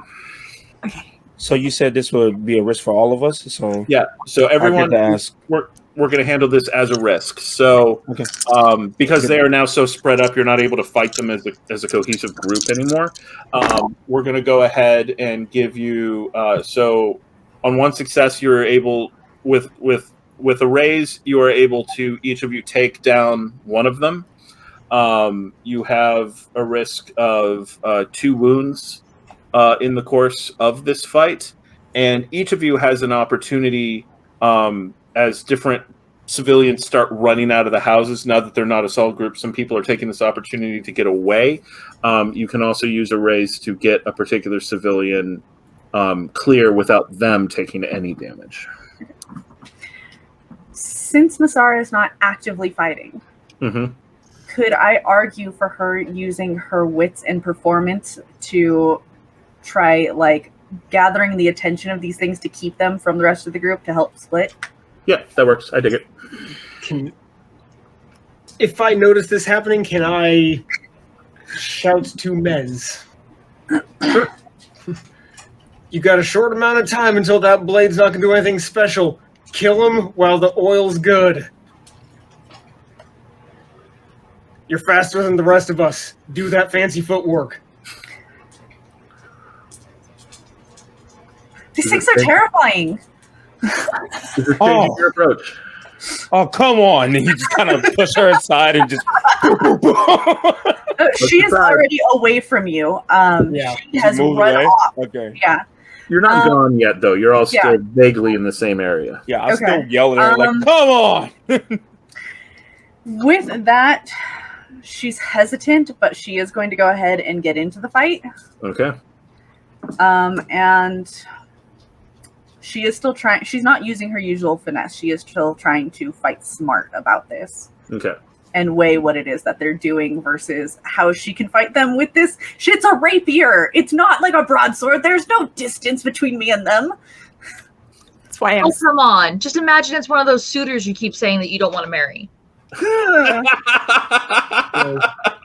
don't know how you want to rule this on a brute squad, but I gave her Revenant Venom, which doubles all wounds dealt against undead monsters. All right. In that case, I will say with that sword on your one raise, you can take 2 of them down. Okay. Okay, let's see. So let me see those raise counts. Each of you has an opportunity to. So 3, I got 4, 2 Hold on. 3, 2. 1, 2. 4. Okay. Mez, you were able to drop 2 of them, and in the first one, you get in, and you're like, you move forward, and you get the stab in, and you watch as this thing seems almost to burn with this weird purple flame rising from where your sword draws across it, and it lets out a horrific scream that then almost immediately turns into gurgling, and the voice it's like its esophagus gets ripped out of its throat, and it just goes down to the ground. You then move in on the second one, but now a little bit more, I get what I'm doing now, and you're able to draw another, and it goes down, and not quite as a horrific a matter, but the flames are still there, and it's going down. Kristoff, how many and you're able to get a civilian clear. On 3, you get a choice between saving a civilian or taking a wound. I ask because it is your choice, even though I feel like I know what you're going to say. Well, my priority is civilians. Protect the civilians, and then try to get in between things that will hurt anybody else. All right. Talk to us about how Kristoff takes his zombie out with bits of chair.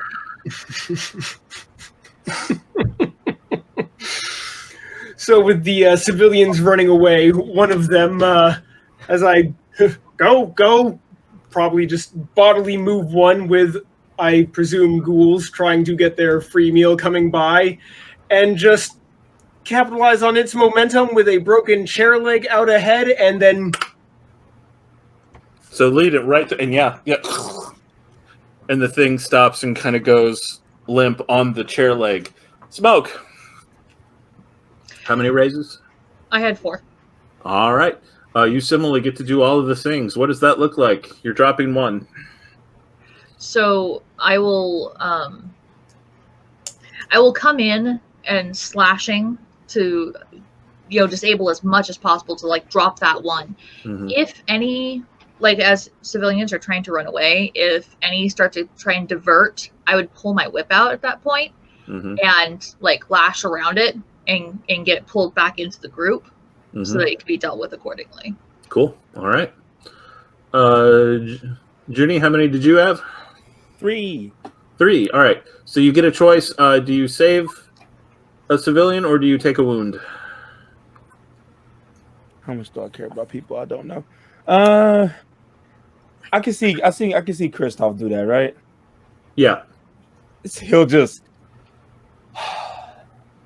come on, just deep breath and start. Right. And it's not like you get bit, but you get buffeted in the process as you kind of put yourself in the way of a slashing move by one of the creatures. But you're able to protect the old man that he was looking to take. And then what do you do that drops the zombie? As I move and I get hit in the back, I'll just twist and push, kick a kneecap, and just punched in the nose and let the rest just flow. Yeah, and it's weirdly, as you connect with the skull, it's weirdly soft.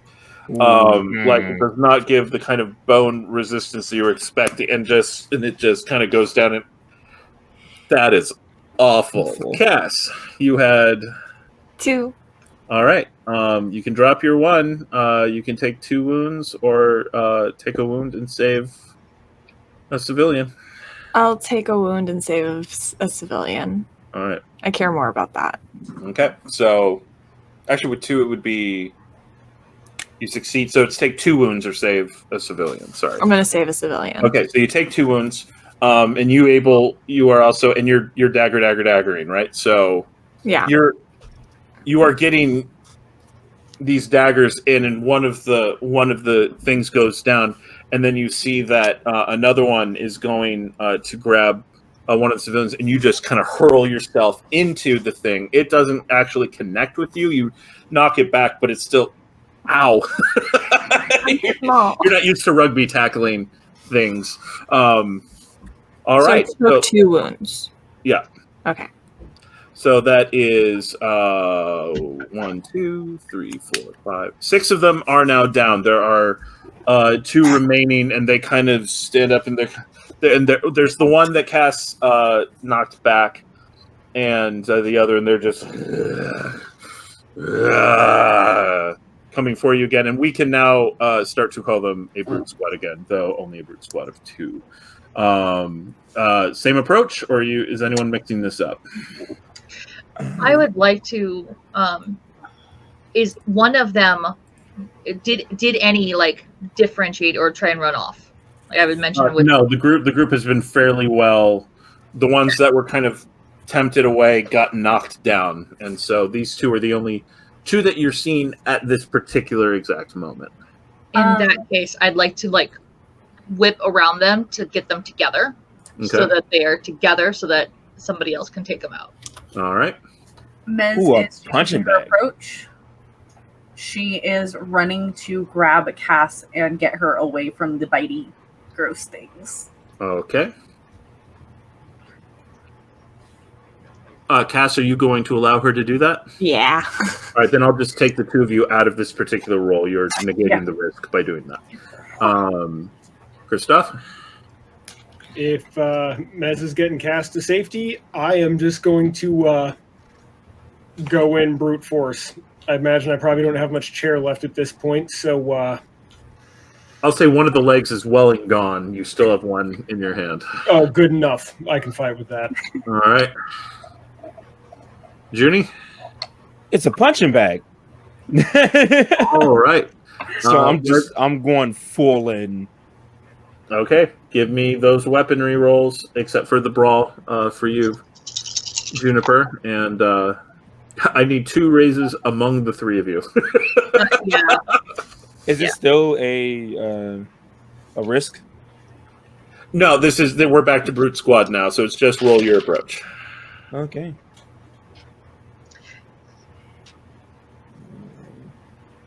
Two raises for me. Yeah. It's like my strongest thing. Yep. And how many? 2 for you, Kristoff? Okay. Still, more than enough between all of you. And it's exactly as you say. Smoke manages to whip them both together, and as they're kind of struggling, and you can tell not really engaging with the whip at all. It's like they can't figure out why they're stuck together. They're just still trying to walk away from each other, and they are just wide open.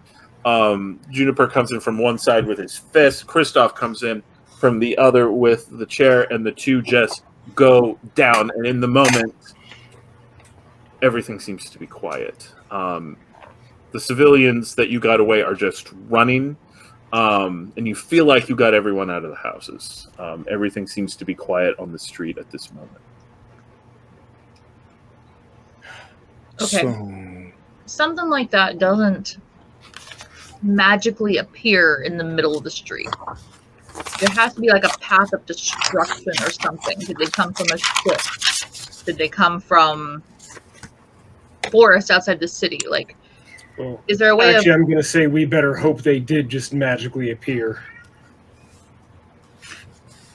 So, But I'd like to look around and see, was there some other path of destruction? Like, did they just happen to be like, oh, humans here? yeah. Sorry, I thought you were talking in character. So Smoke is looking around to see, okay, which way did they come from? Kristoff is... I would like to inspect the corpses to look for signs of hexen work and hope, to the prophets I do not believe in, that there are signs these were created by somebody. All right. Juniper?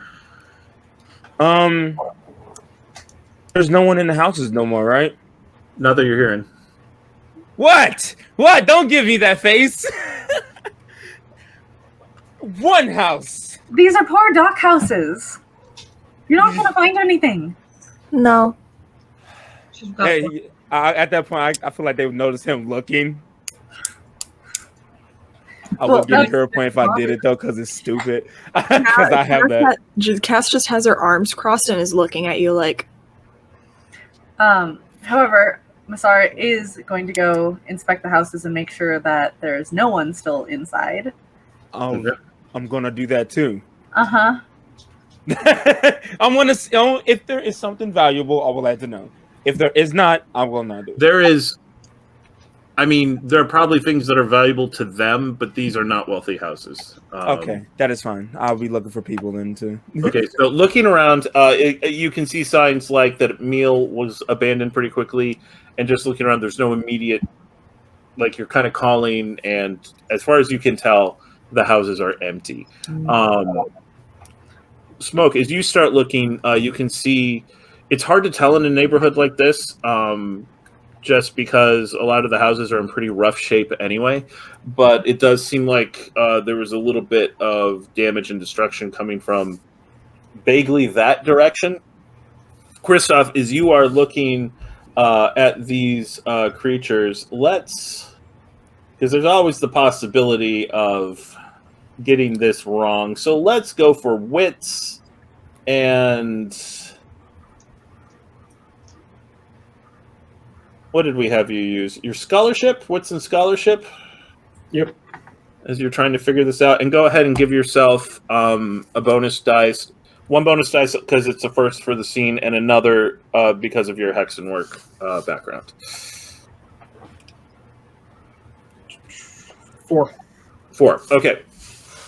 As you're looking at the 4, you've evaluated this. So as you're looking at this, you're seeing they're all on Castilian clothing. These are local folks, and you're going through, and you're not seeing the usual signs of like someone sat down and created these things. You do see, it's not, these aren't like zombie movie zombies that like just because you got bit by one, automatically you become one, but it can happen under certain conditions. And with these, that seems to be what happened. They seem to be natural, as far as that is possible as you're looking at them. And one of them, you notice as you're kind of looking, seems to be wearing the clothes of a sailor. Is it of a sailor? Yeah, most of them seem to be townsfolk, but one is wearing sailor's clothes. In very rough shape. Is Smoke, did you actually head off, or are you still around? I was just looking, and I would have came back to check in with you to see what you... You have a general trajectory that you think they came from. Yeah. Is that direction towards the docks? Actually away from the docks, but along the water. Interesting. Hey, Smoke. Yeah. Sailor, anything you can tell about where they might have come from? Do you want me to roll a sailing? Yeah, go ahead. I'll say there are 2 chances for bad information. So three. Wits and sailing, then? Yeah.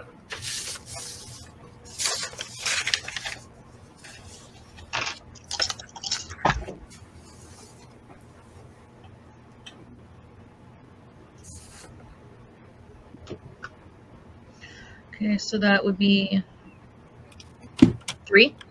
3. All right. You're looking through at this guy, and you can immediately tell this guy is not a member of like a navy. Probably a merchant sailor. It's not like they have name tags or anything that would point him. You're guessing that just by his general clothes and complexion, yeah, this guy is Castilian. And by the cut of the clothes, though, again, that's hard to tell because it looks like they got pretty well savaged at some point. This crew seemed to have been doing pretty well for itself. Okay. I'm going to note down, like, details, facial features, that kind of thing, so that later on we can go to the docks and figure out what ship he might have come from. Okay. As of right now, though, what are you thinking, Kristoff?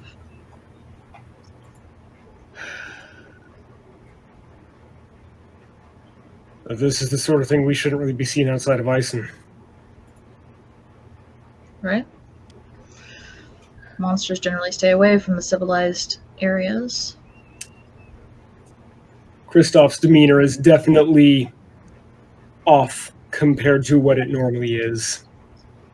There's a bit more of the old soldier and a little bit less of the affected, playful, drunken grandfather. And I'm going to take the tongue of one of the corpses. You'll watch as Kristoff pulls out his little utility dagger. Are the girls back yet? Yeah, they would have. Yeah, we were here. Okay. I would not actually do that. You find anything in the houses? I didn't go in. I thought you guys did. No, I was just making sure that... She was here. But that one didn't. No, nothing in the houses. Didn't seem like there were any survivors. Or, I mean, not survivors, you know what I mean? I don't like this.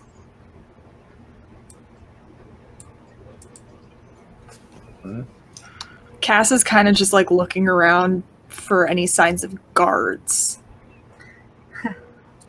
So one thing, no signs of guards yet, but often not in this part of town. It tends to be sort of an area where underground, the guards are well paid to not come here. Is probably the best way to put it. Particularly this road along is a pretty well-known smuggler route into the town. Kristoff, there's a lot about how Castilians operate that is still an absolute mystery to you. But you know, if natural ghouls like these had walked from Eisen into all the way to San Juan in enough numbers to have, at this point, created 8 natural ghouls, the entire country would be in an uproar. And the entire north would be overrun. And you would have heard about that. Smoke, you said you found a path where it looks like they came from? Yeah, it's going off that way, away from the docks, but still along the water. I know this area pretty well, having grown up here. Do I know what is in that direction? In that direction, it kind of goes along. It's going along the coastline headed north, and this is an area that you were frequently told don't go there. To your father's great irritation, it is left largely lawless, again due to bribes. He's always kind of tried to figure out who's paying those bribes, and that's something that his superiors have often told him to leave alone. And you do know that there does tend to be a fair amount of traffic in this area, as again, because if you want to bring goods into the city that you don't have to announce at the docks, one of the ways to do it is to just, if you're in a small enough ship, pull up on a beach or a cove somewhere in that direction and go the rest of the way on foot. So yeah, Cass is going to... So basically it's a smuggler's route. Yeah, so Cass is going to look to Smoke and Kristoff. I know that path, that's a smuggler's path. The Inquisitors and the city guard don't really go near there. So it doesn't get a lot of patrolling.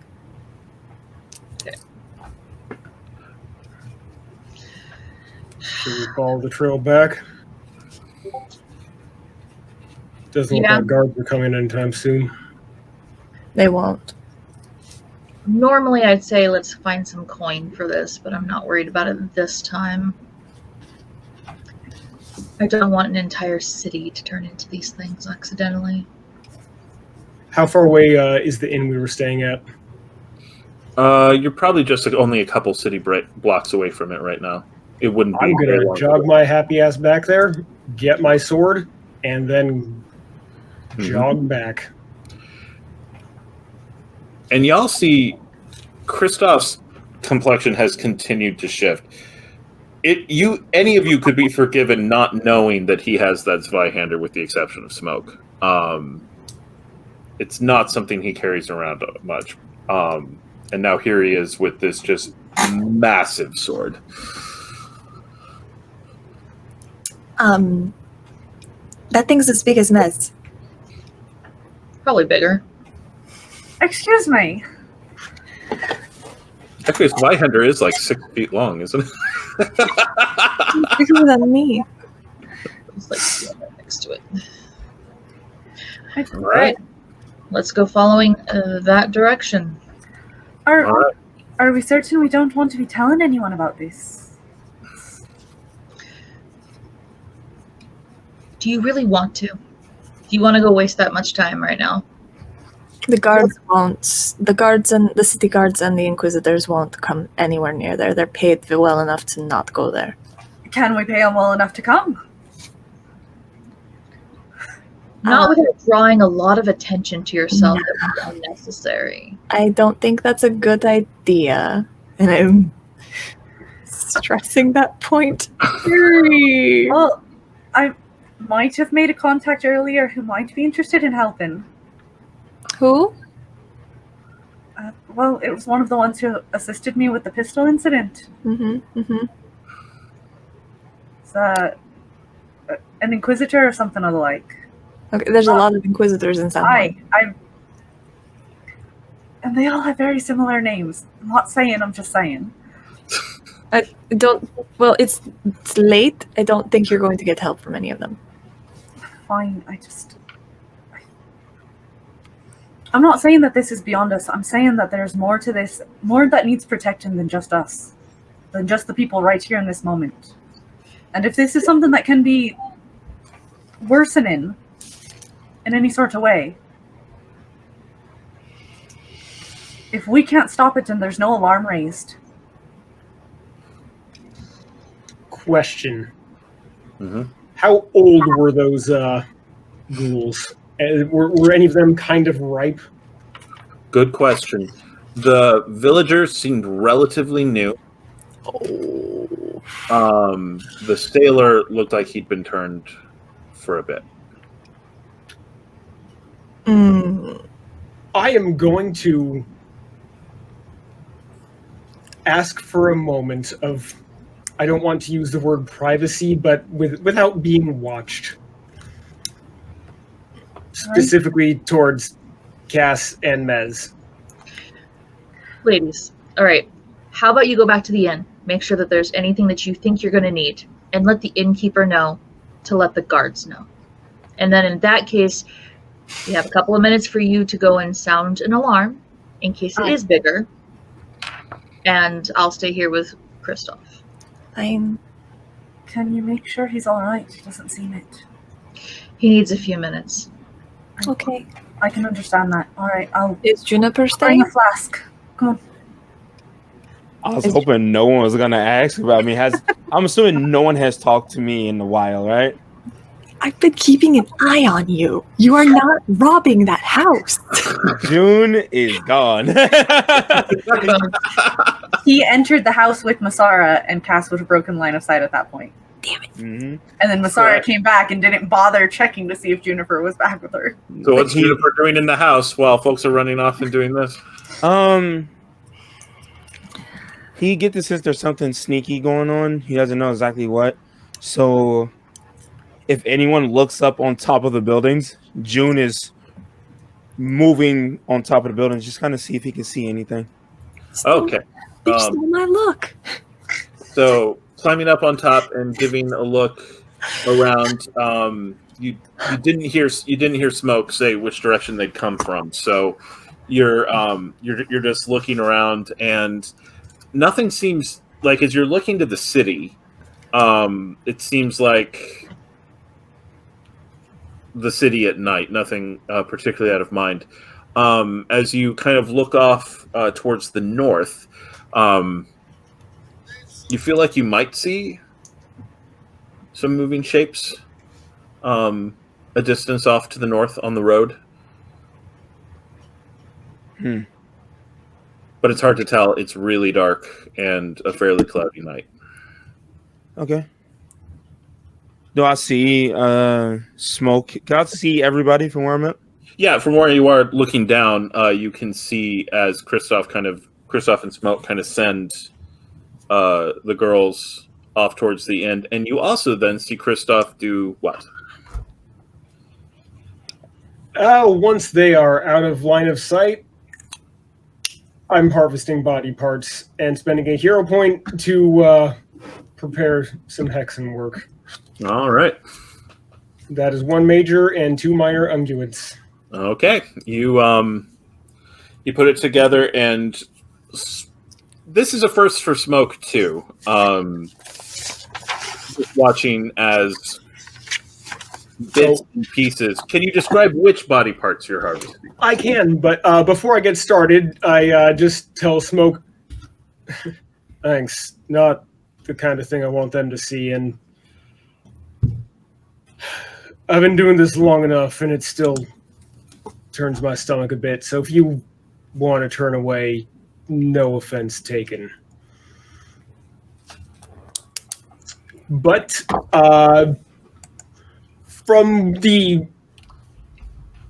least fresh of the corpses, just chunks of rotten meat mixing together with some items, particularly roots, berries, and herbs from my pouch. A tongue. And some random bits from one of the corpses and a little bit of my own blood. All right. Enough to cause a wound, or no? Okay. For some of us, that's an important distinction.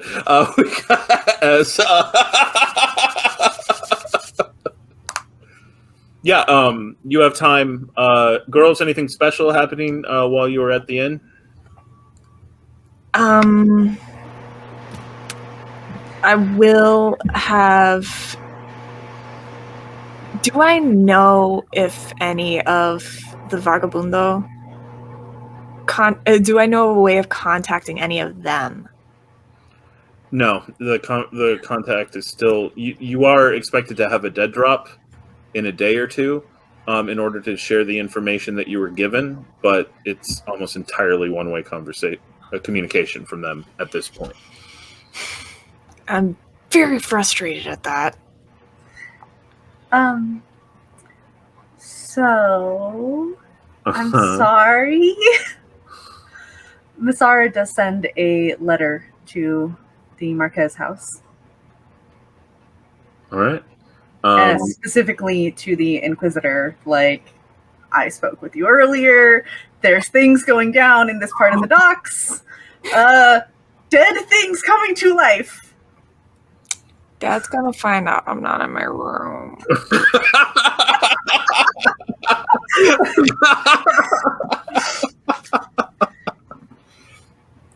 Look. All right. Jazz is feeling, for the first time in a long while, a little in over her head, because people she can kill, but these are dead already. Yep. She's gotta kill him harder. Look. I have an immortal god king. Well, I'm not used to things that are dead not dying. I'm used to things that are living staying living. Do I know what she did? No. Depending on what you're doing, I guess. I don't know. I'm scrambling because I can't figure out a way to get... I would have been distracted trying to figure out a way of contacting the virus. You do see her dash off a note, and I'm assuming hand it to the bartender to deliver. I know. I would have used my dagger and I would have carved a V.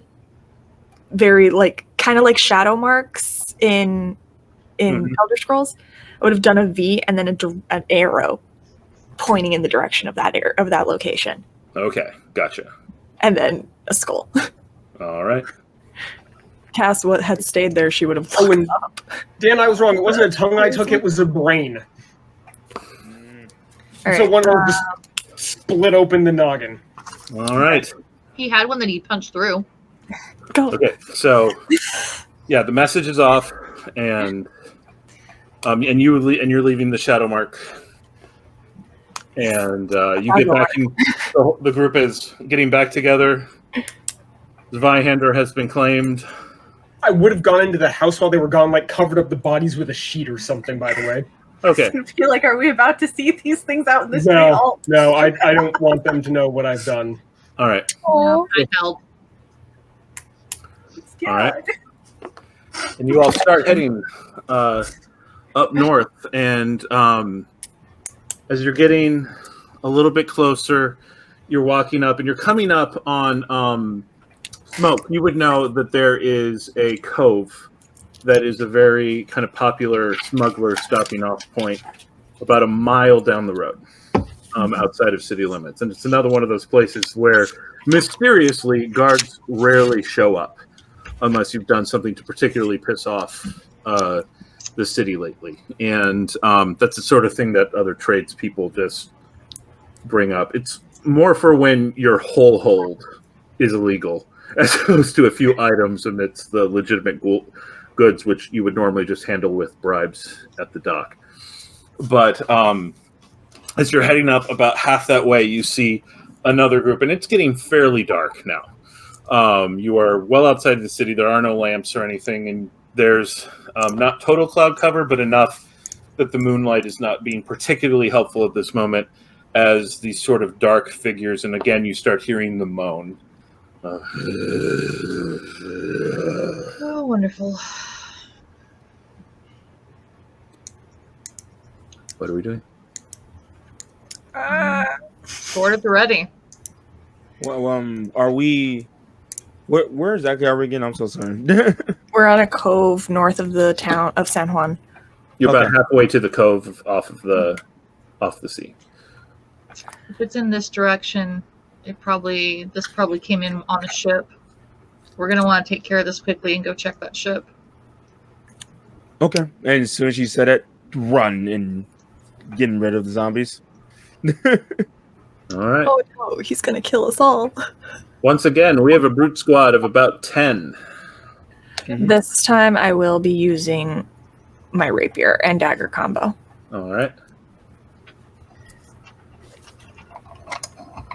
Using my sword for the most You're part. muted. You're muted, Zika. As Junie takes off, I'm about to, hey, Junie, can you... Oh, hell. And then just run after him with the greatsword. Very impulsive guy. Kristoff, does it still do the thing? No, it's just going to do normal stabbing. All right. I don't like that. And Masara will reach behind her and, for the first time any of you have seen, draw a pistol. All right. She doesn't like this. Where'd you get a gun from? God! If you have any skill in aim, you have a pistol. Oh, I guess I got a gun too. I didn't think about that. Cass kind of just... So, brute squad, if you're just attacking, either brawn or finesse, depending on how you're fighting, and brawl or weaponry. In your case, it's going to be with the pistol. It's going to be finesse, Aim. and aim. Am I taking a risk?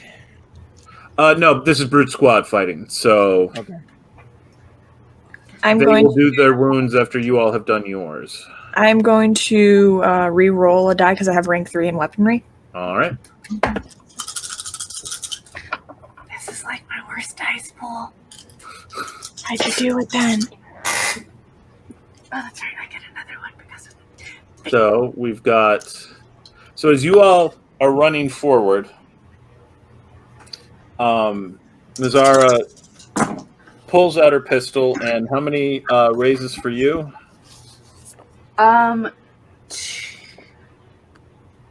2. I do have a dice that I can sell. All right, I will buy that.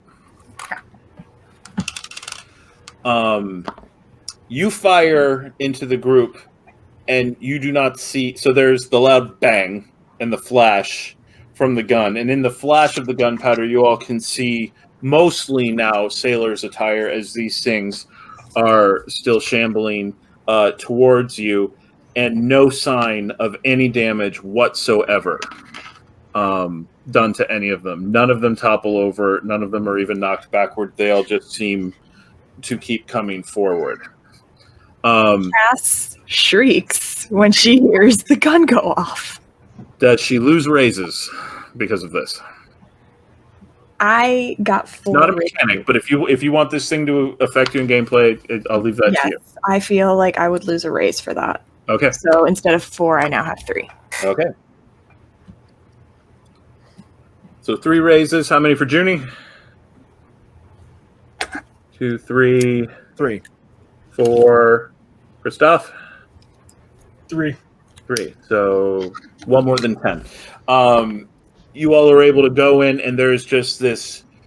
It's hard to see anything, and it is monsters roaring, and you all just saw the pistol go off. And guns are game changers in combat in this, and the fact that it didn't do anything, Mazzaro, you're now a bit more freaked out than you previously had been as you watched these things just start getting cut down. Kristoff in particular, just moving in them like he's done this before. It's almost.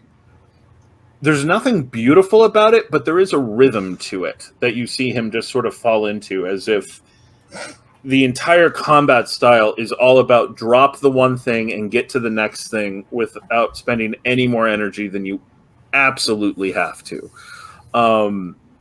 Junie and Smoke are a little more haphazard. Smoke kind of hacking away, Junie throwing punches, and Cass, after recovering from her fright, and the pistol getting in, and as the dust settles and the darkness goes and the moan kind of dies away, you all watch as these 10 creatures all are on the ground and all is silent. But then, as a danger point is spent,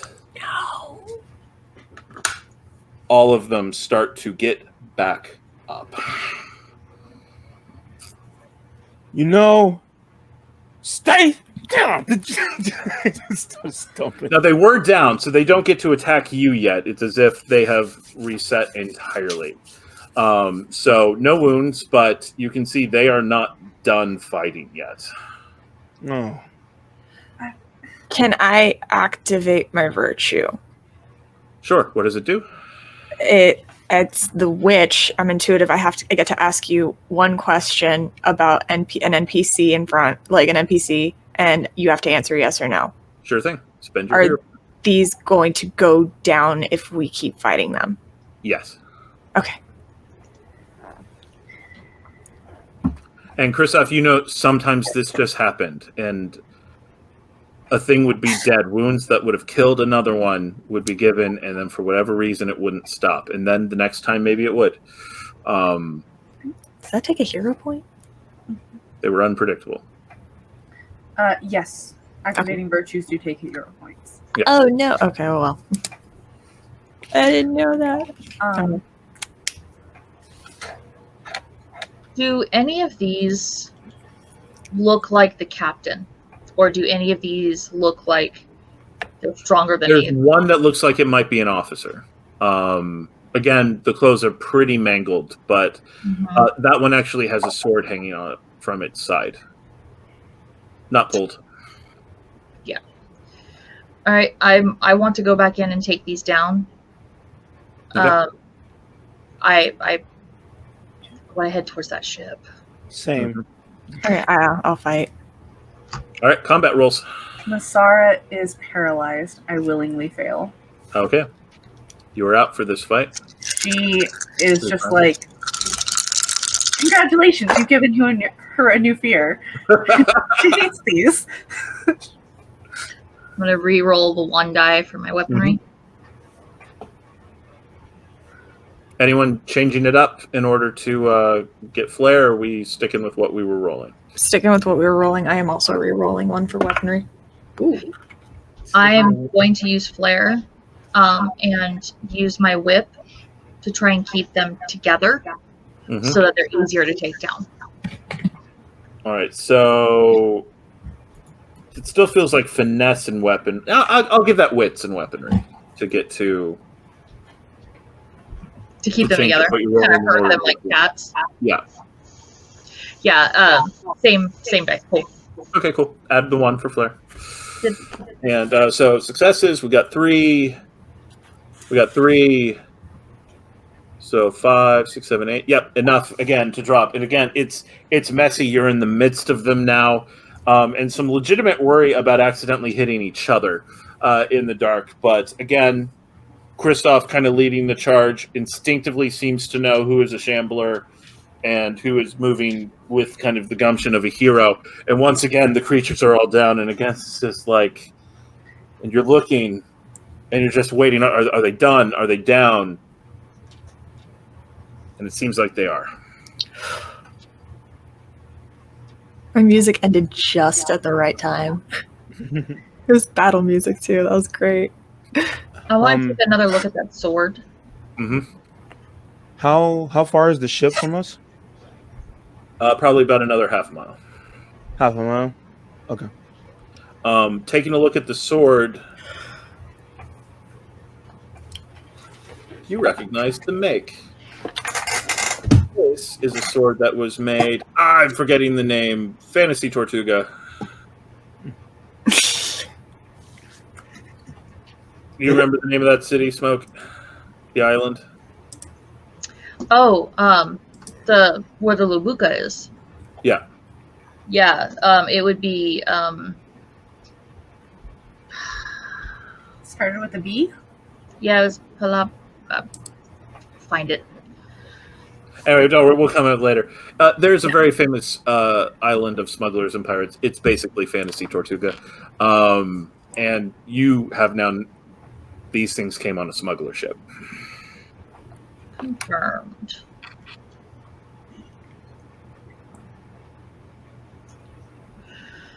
All right. Well, I know where this came from. I'm gonna keep the sword. All right. It would be Palabra de Dios is where it came from. Palabra de Dios. The word of God. Oh my God. Yeah, well, just wait until you visit. Gotta go home someday. We need to get going because if this came from there, we've got bigger problems. I'm already I'm already running ahead. Muted. Muted. Having presumably seen that Junie was looking at the ship because I was looking at the same thing, expecting this time for him to disappear, I would have just kind of grabbed his shirt and tugged a little bit. And right before I walked off, slowly turn. You gotta have it, disappearing and jumping in. Okay, sorry. And he'll stop. I'm not walking. saying that's a bad thing, I'm just saying let's do it at the right time. I'll turn to Junie and be like, none of these were the captain. There's going to be more on that ship. He just kind of smiles and crack a knuckle. Let's go. Cass is going to see that Misara hasn't moved, has she? Yeah. Cass is also not going to move. She's going to walk over to Misara instead and just take her hand. Do you want to go back? No. But you don't want to go forward? No. Are you going to? I just need Do you want me to keep holding your hand? You're going to be needing that hand to do the Until we get there. thing. We don't know if they're going to be getting the jump on us at that point. I can hold your hand until we hear them. No, keep the blades in your hands. Keep at the ready. I'll be following along. Okay. All right. How are we approaching the ship? I'm going to speak up briefly. Can I I suggest sneaking? I want to believe Kristoff finally got his act together and realized that other people are having issues. Mez, you're lying. I want to go back. We just don't have the luxury of doing so. Something along those lines. I'm just going to hold up a bottle. if things get dicey down there, I'll use this. And Don't know that'll what that buy is. us the time we need. You don't worry about what it is. I'm going to worry about what it is because now I need to know what it is to know what it is that it's doing. Well, You can ask him it'll about get their attention. It'll buy us a moment. It'll get their attention, buy us a moment, and everybody can get back safely to the inn. All right. So Then, if I say gross little bottle, that's the code just to run back to the inn. that's a very long code. Maybe I just say run Just then. just say I'll be along. I'm just keep going. All right. I So would like go ahead. change my mind. Go ahead. So we've had a recommend of a slow, maybe sneaky approach. Cass is begging for it because Junie has charged in too many times. So, I'm assuming that Kristoff is going to be taking the lead here unless someone else wants to be ahead of him. I'll be right behind him, though. How are you approaching Kristoff? How are you leading your team in? Like the sneakiest arthritic overaged bear trying to be stealthy and being about as graceful as a drunken elephant. I've never played Skyrim and tried to sneak while carrying a greatsword. Oh my god. It's like freaking Lydia just like stepping on all the switches, and that's what he is right now. Okay, So what Kristoff at least is aware that he's not good at that. We need to know what's ahead, and I'm not the one to be doing it. Which is said with the utmost resignation. I am going to say finesse and warfare here, because you have legitimately fought these things before, and you know the ways to move, not so much to avoid their notice, but to avoid accidentally stepping on one that hasn't started moaning yet. So I'm less terrible at that. all right, so finesse and warfare. This is you using what you know about fighting these things in the past to avoid. Your main worry is that ghouls are great ambushers. And so that is one raise with 2 left over. I will spend a there's one hero raise with point. 3 left over. Hold on. I will spend a hero point to offer you more dice. all right, Because that's an additional Masara 3 is dice terrified for and the clinging to teammate. Kristoff, and Gaze is constantly moving. Dad, right. help. Dad, I hate this. Gives you what, 3 more? Yes. more. 3 more dice to your pool. That's 2 raises. There's no way. Even with the 3 left over? No, that's 3 raises. Still Okay. with 3 left over. All right. Yeah, that was a lot of ones. Okay. I need to make So more dice. you do manage to evade and deal with quietly the ghoul that was kind of laying along the side of the road. And Kristoff's seen it, puts a sword in it, and just keeps moving without making a great deal of noise.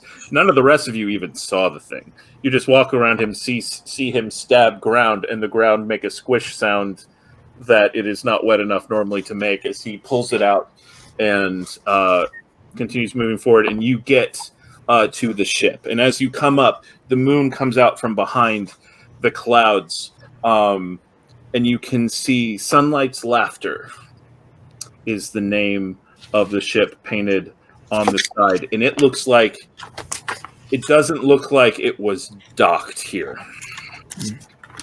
It looks like it just drifted almost straight on into the cove.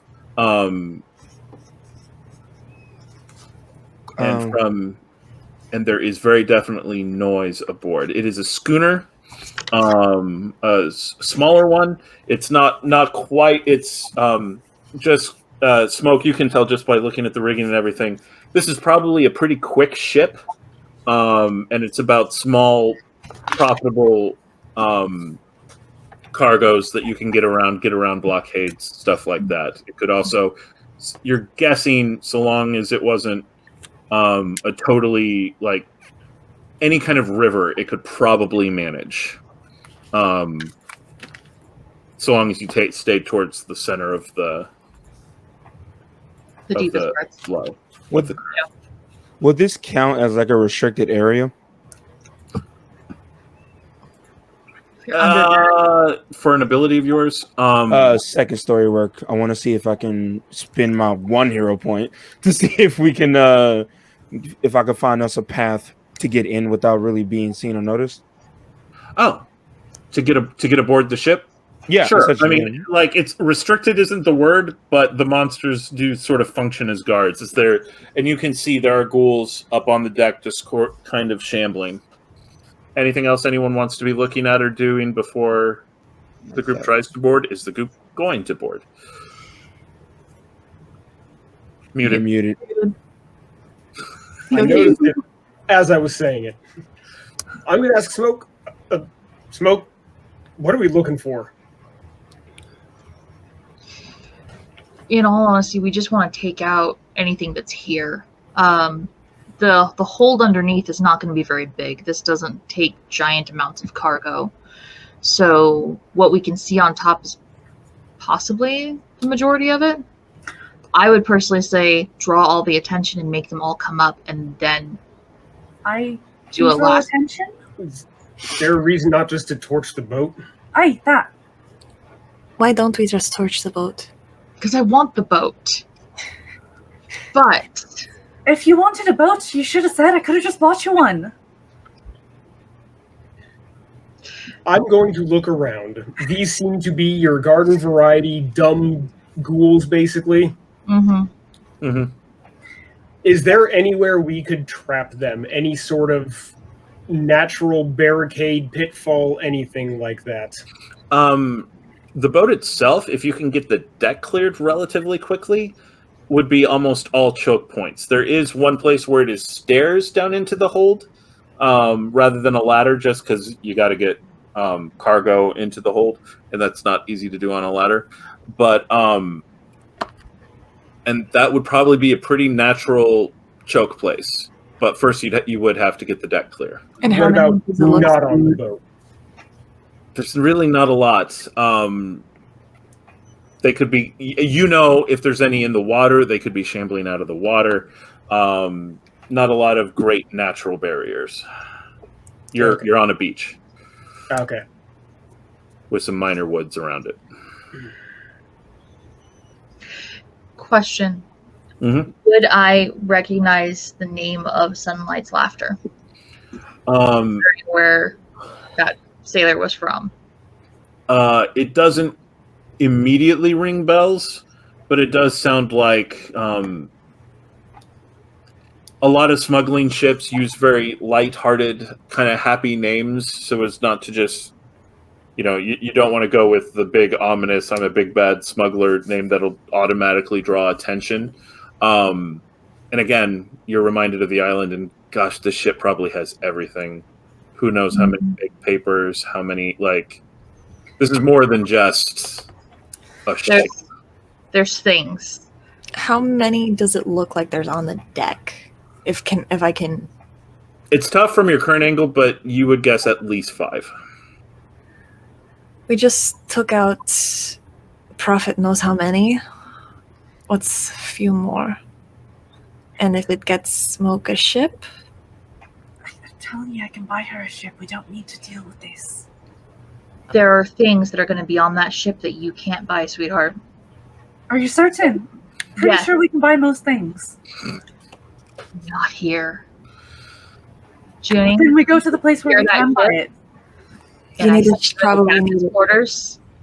You're going to be losing fingers. No. At this point, Joni will kind of push Kristoff a little bit. It's just kind of pointing in a direction where there's no ghouls or nothing. We can make it inside very quickly. Let's If we go. want to. All right, then start. Are we drawing attention, or are we sneaking in? Junie went. Junie went. He said, "Let's go." Jenkins. He said, "Let's go." So Junie is sneaking in. He's going in, Okay. Junie, get and would this count as my hubris? Remind me?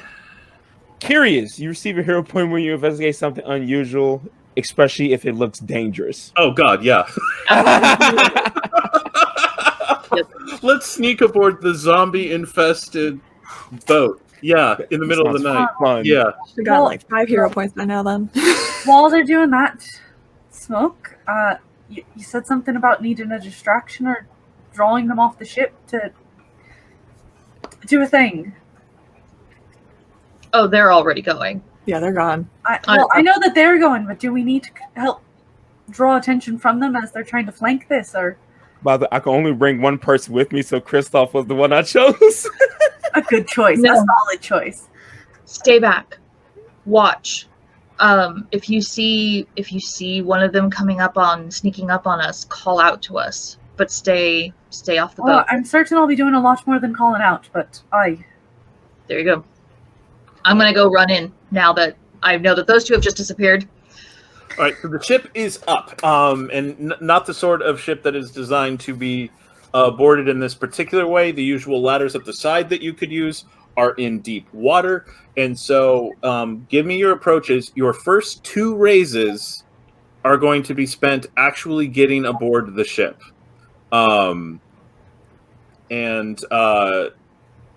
So Unless- it's still out in the water. There's no. Yeah, it nosed up onto the beach. It's supposed to come alongside the beach, so you can use the... You are not supposed to board a ship this way. So you're either swimming out to the ladder, or you're... So give me your approaches. I can tell you right now, those of you who are boarding the boat, in order to get to where you can go on your first... It's going to take 2 raises to be up on the deck when this is all over. And you will have risks for 2 wounds taken by the creatures that you step on in the water as you are making that approach. And we are going to have another risk for Misara for what she can see, because you're watching. So, yes, she is watching, but is there a possibility of potentially holding her action as she's watching, or is she going to use all of her raises to watch? So this is like, it's them taking the risk to get aboard, and this is you taking the risk of staying put in the dark alone. In the dark. Yeah. Where I'm... Yes, okay. So that would be with notice? Yes. Wit's notice is perfect. So I want to keep climbing. If I'm going to climb, I'm going to keep climbing, and I'm going to cause a racket the further higher up I climb, because I kind of want to get above their heads. I don't want to just get on. You're not going to the deck. You're going up. I want to keep going up, and once I'm above their heads, I want to make a racket to kind of distract them. Okay. Once you get clear to the deck, it's the getting through the water to the boat that comes with the risk. But after that, noted, you are heading up into the rigging. All right. So would that be finesse and athletics? Yes. Before approach, I want to activate my Mowu for the minor. And that is, no characters can successfully avoid my notice unless they have supernatural ability to do so, like sorcery or artifacts. All right. This is no longer a risk for you. You know exactly where the creatures in the water are and are able to evade them. 4. And I'm sorry, I didn't catch. What are we rolling for that? So for you, there's no roll anymore. The risk was stumbling into ghouls on the way up. You have evaded that entirely. On 5, you were able to avoid getting into any trouble in the water, Cass, and getting up there. Kristoff, Juniper, you were taking Kristoff. Were you porting, or were you just carrying him? I am okay with however you are going to let me flavor it. The second stuff, because it is sorcery, the second story work. Mm-hmm. So if he's not going to freak out, he's never done this before. Yep. So Juniper give will us just the kind of flavor as you get him onto deck, so that he doesn't even need to roll. And neither do you, come to think of it. Juniper will, instead of going straight towards the boat, will take a right around some rocks so the rest of them can't see. And he looks at Kristoff and he goes, he drops the fake accent that he's been using. Hey, look here, my friend, huh? This is about to be super fun. Don't you scream. And he'd take a dagger and stab his hand and put it on his shoulder. Why and do I feel like, oh, God. And they... and all of a sudden, with this weird popping sound, all of a sudden you are on the deck. And the wound and the blood is gone, and Juniper just goes like this. He goes, just a secret between you and me. Did I see that? Well, climbing... No, you both were in the process of climbing, so somehow you get up there. You saw them go that way. You get up, and they got there first. You didn't see how, but this don't make no kind of sense. And Mizara, you were watching. You hear the pop, but you are distracted. Because with your 4 successes, you see the 2 shamblers that are coming at you from behind. Oh, no. Coming from inland that you are now alone with. But you are utterly not surprised. You see them coming, and you're able to avoid them getting any swipes at you. We are now on the deck. You love it. Oh, my God. And Smoke, as you climb up, you see toppled over just on its face. Suddenly, this ghoul kind of looks up at you, and with this horrific claw mark across his face. You're pretty sure this is the captain, based on his clothes, and he starts pushing himself up and towards you. Oh, he's mine. I will take the dagger, like I'll get back onto deck and take my smaller dagger and go and try and like just behead him if I can. Mm-hmm. As you're stepping forward and you're ready for this, this captain, get it done. It stands up and there's this weird glow behind its eyes. Oh, no. That none of the other creatures had. And it draws its sword.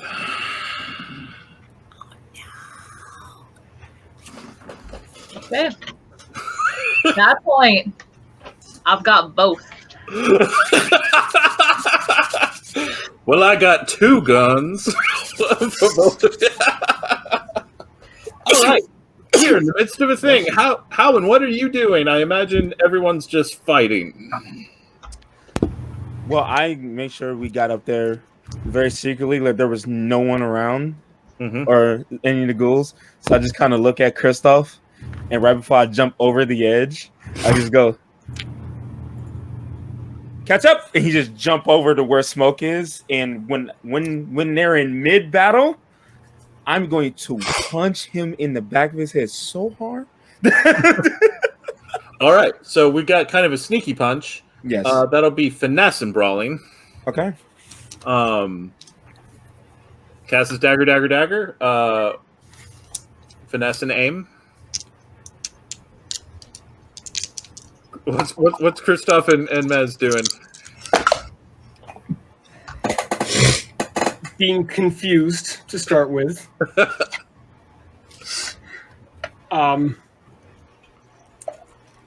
So there's none of the undead up where I'm at right now? Not immediately by where you are. And they all seem to be moving in the direction of the scuffling that they've been hearing up the side of the boat. I am going to shout over the edge to Junie, "It's a captain's duel, Hans." And I'm just going to find something that looks undead and go swing my sword at it. All right. And how is Mez handling the... So she has a sword. Her pistol didn't do shit. So she has a sword. It also has not been reloaded yet. So It has not been reloaded because that's a whole thing. So she's just got her rapier out and she's falling into her dance because if nothing else, I can outdance these guys and skip and run away. Absolutely. For the record, if you fire a pistol and reload it in combat time, it is 5 raises to reload. Nice. I ain't worried about that. So, I like my throwing knives. yep. And y'all are just like, Cass is pulling daggers from you're not quite sure where. It's I not got like my you've got a band. And this is part of a new scene, yes? Yes. Cool. So add your flare dice. Also, if he yells at me before before Juniper gets to the back of the other captain, he'll just kind of go, "Oh," and any other ghoul that has not noticed him, that's who he's gonna fuck up. All right. So I there's will reroll 1.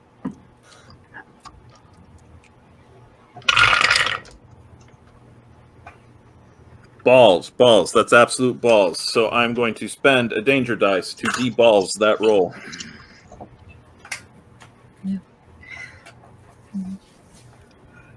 God damn. She's like, I don't know what the fuck just happened, but I don't really care. I might get the fuck up out of here. All right. So how many raises? So we got 5. We got 2. 4. I also have a dice that I can sell you if you would like it. I will take that die. Oh, Dad, no, what? What happened? So in true old man form, I just realized I've been rolling d6s on my die roller. Oh, buddy. Impressive number of raises, though, when I factor that in. So yeah, it's supposed to be D10s. Yeah. Evidently, it reset on me earlier. Yeah, so 6 raises. There we go. Better. There we go. Yes. Welcome to the Blades of Roses, where none of us know what we're doing, but we're going to pretend like we are. That is the real fantasy role-playing. So, okay, yeah. So 6 is going to be the most things. So, Kristoff, you get to go first. I'm hitting the closest thing that isn't the captain. Yep, you're able to run up to one of the ghouls and just basically bifurcate it. Is Not that Is you're that seeing what's it's too happening? dark. Okay, I can't see. Yeah, there are some lanterns on the deck, and so you're also in that kind of lit space. She's in the darkness. Man, these things have been made. These lanterns have been maintained with a freaking undead crew. That is impressive oil, right? Probably will, Blubber. All the candles in Skyrim. They also take care of this boat. Yeah, the guys who go into every Skyrim dungeon right before you get there and light all the candles, but don't take any of the stuff. Yeah. The real heroes of Skyrim. We're really heroes. All right, 5 raises. Okay, Mizara and then Kristoff. Masara's falling into her dance because she needs her dance. All right. And then Kristoff. I get to do more things. We're going in initiative now. So because we have a duel that's happening on the deck as well. Okay. Anything else for me to hit nearby? Yeah. Oh yeah. There are zombies on the deck and others coming up the steps. Yeah, I will just keep swinging until somebody yells for help or everything is dead or I'm dead. Okay. Kristoff is able to just go. He sees another thing and he just whips and swings and takes this thing's head off. At 4. Who has 4 raises? That would be so that'll be so just basically this is how initiative will work in 7th when everyone is engaged. We will go, every time you do an action that takes a raise, take it off, and then we'll go through. At 4, we're gonna send Mez first, then Smoke, then the undead captain, and then Kristoff. So Mez. Okay. That's right. I wasn't doing that right the last time I used the Aldana, but that's okay.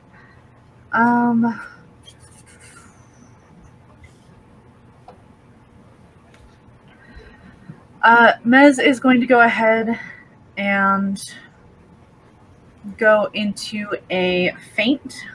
Okay. Which will cause the 1 wound plus her panache, so 3 wounds. So you move over and you just manage to get a bash in on this thing. And again, the bones are not hard; they're soft, and they just kind of like a melon, like a fetid, rotted melon underneath. Just kind of crushes in. And you pull your hand back as the thing goes down. Pirate Captain is then going to slash at Smoke for 4 wounds. Nice. Smoke, your move.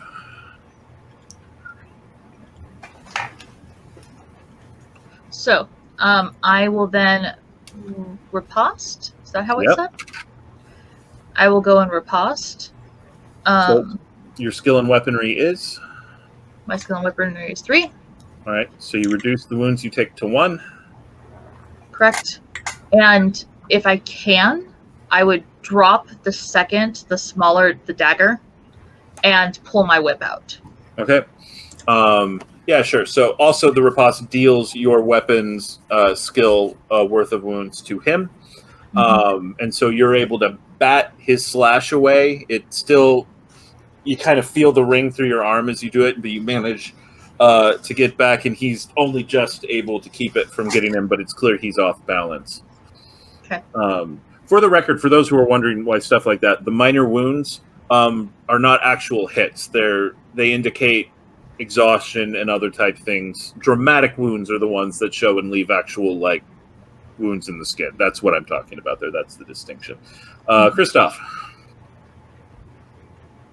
Still going? I am going to very imaginatively and creatively swing at another undead. All right. Yep. And there's more of them coming from below.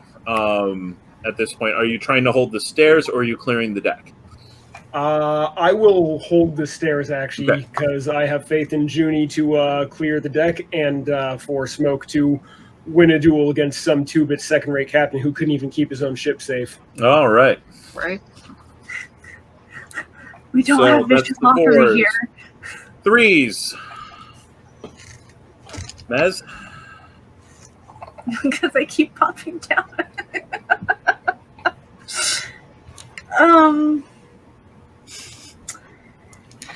So she will go ahead and slash for 3 + 1, so 4. Mm-hmm. You're able to get in and you just cut a chunk of this thing off, and it just and collapses to the ground. And for the moment, you seem to be alone. No, there's a whole nother one. No, you dropped that one when you punched it. There were 2. I didn't punch it. You did wound when you. Oh yeah, I one of them, and then the second one. Okay. And they're a brute, and they amount to brute squad. So 1 raise, 1 wound is enough to bring them down. Pirate Captain, kind of surprised by the riposte, goes in for another slash against you for another 4 wounds. So I would like to use, since I have my whip out, my Mantovani Flay. Yep.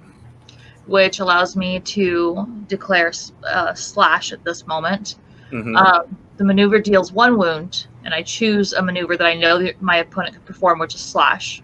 Mm-hmm. And your target cannot perform that maneuver on their next action, because I bind their weapon and lay a particularly painful slash across the back of their hand, or otherwise control them in a way they can act. Okay, cool. Kristoff still holding the steps. Okay, those were the 3s. On the 2s, I believe everyone is acting now. 1 question. Yes. In doing that maneuver, did I still take damage or not? Or is that going to affect you do still take the wounds that he dealt to you. Yeah. And that 4, does that get you to a dramatic? No, it's my first. Okay, all right. Oh, no, it's 5 for dramatic? Yeah, every 5 is a dramatic wound. That does put me at dramatic, because I still took 1 for the first round. So he manages to get in, and he gets a slash, and you take a bad cut along your arm, and you kind of flay back, but in response, you're able to flash out the whip and bind him and kind of hold him from doing what he was doing. Okay, Mez. On 2 raises. You seem to be alone. I seem to be alone. I will turn and look and see what's going on as best as I can on this ship that's further away. You can hear fighting up. You can definitely hear fighting up on the ship. Based on your raises, you do still seem to be alone. Okay. So Mez is going to do a dumb thing and start shouting to try drawing them away from whatever is going on the ship, so that way, whatever they're doing, they have the chance to clear the ship better. All right, you start your hollering. I start my hollering. Okay. Pirate captain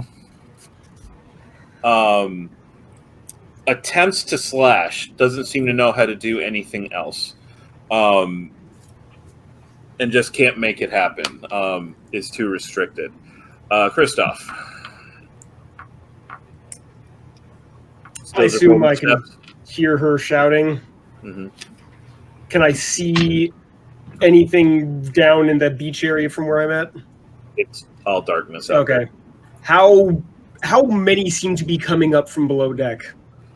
A steady stream, but they have to they're coming out of total darkness in order to get to you. So you have no idea to know how many are behind. You've dropped. Okay.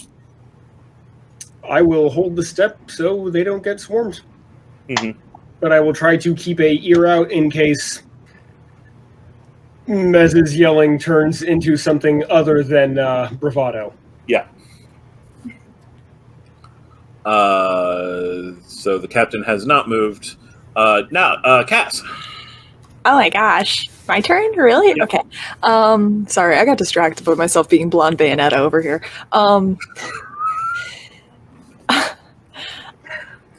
I'm going to assist Now you need the Kristoff. dagger deals. I know.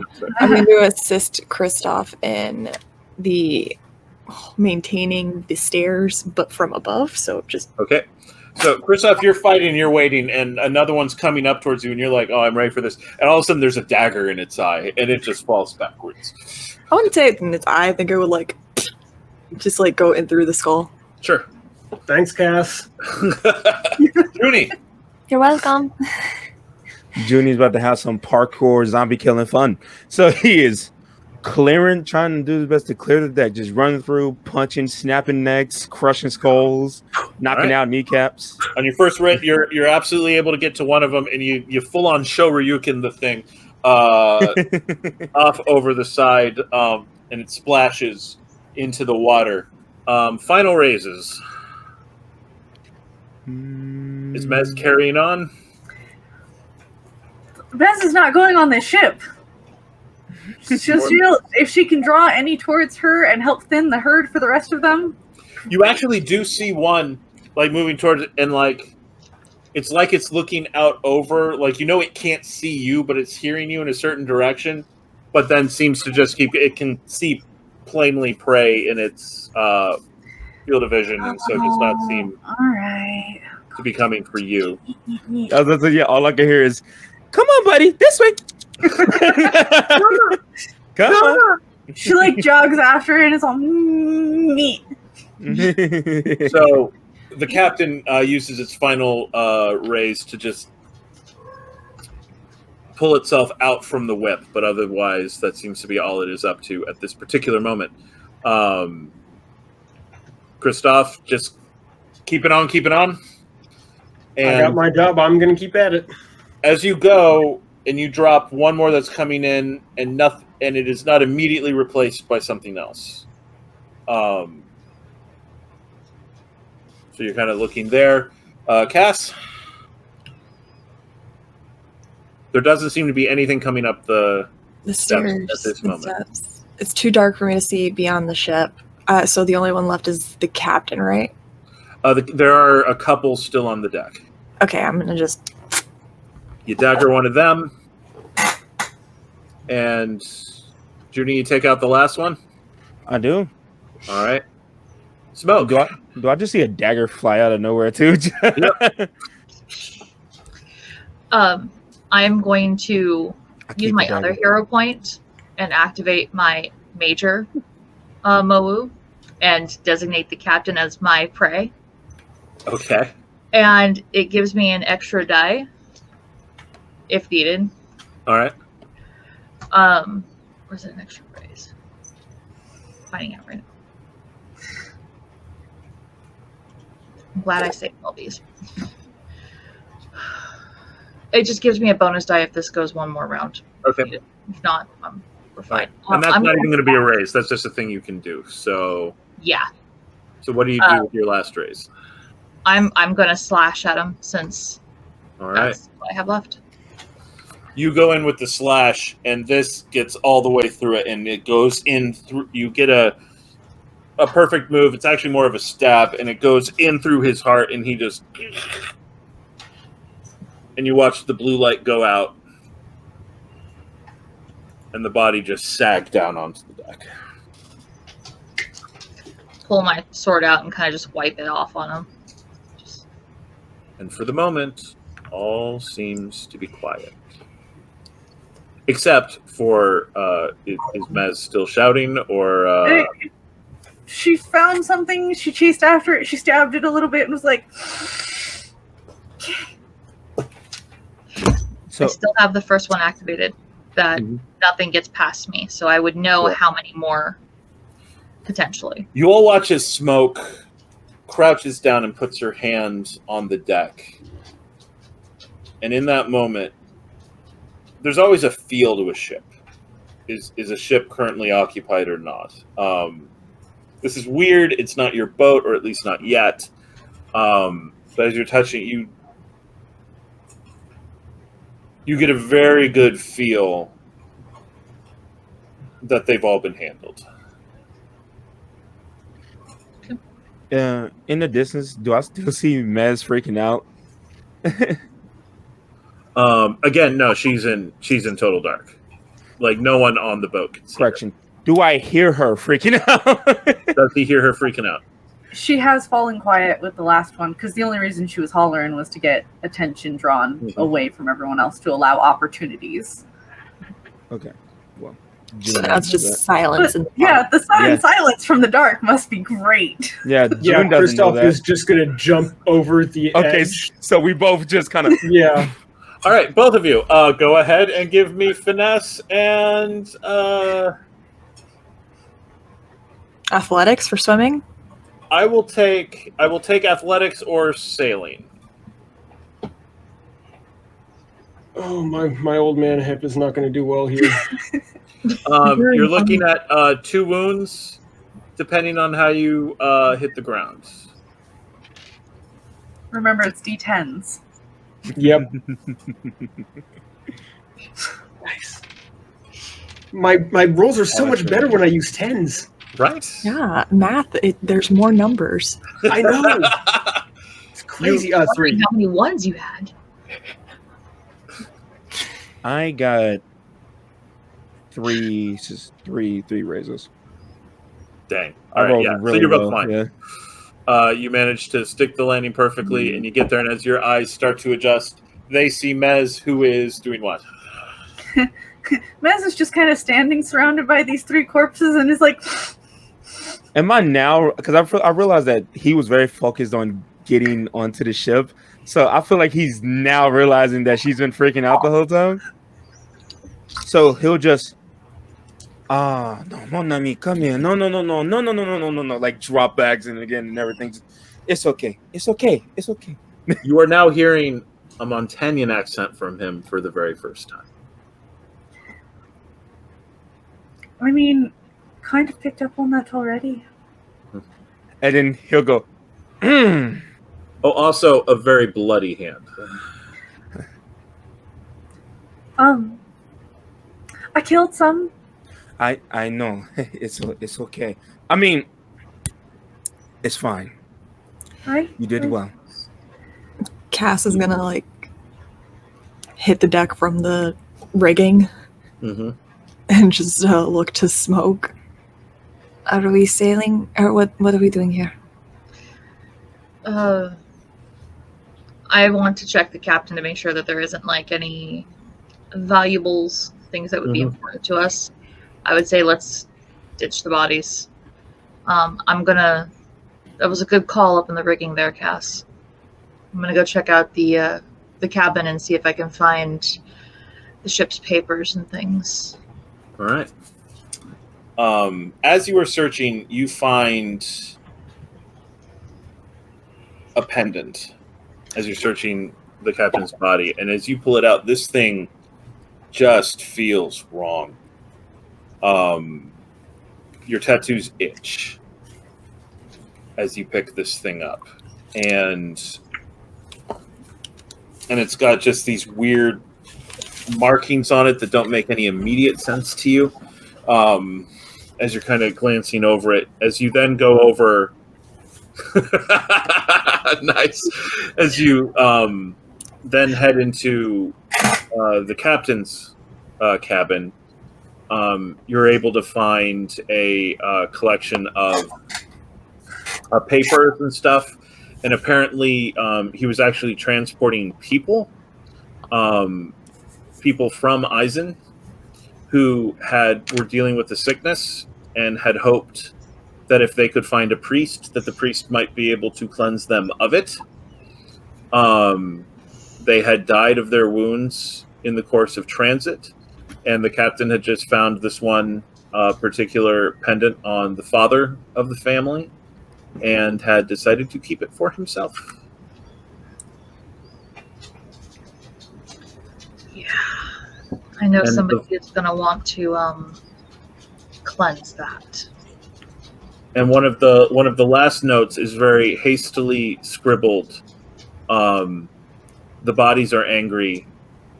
They're so angry. I'm sorry. And then in a hand that kind of scribbles away, I can lead you. I can't? I can lead you. I can. Oh.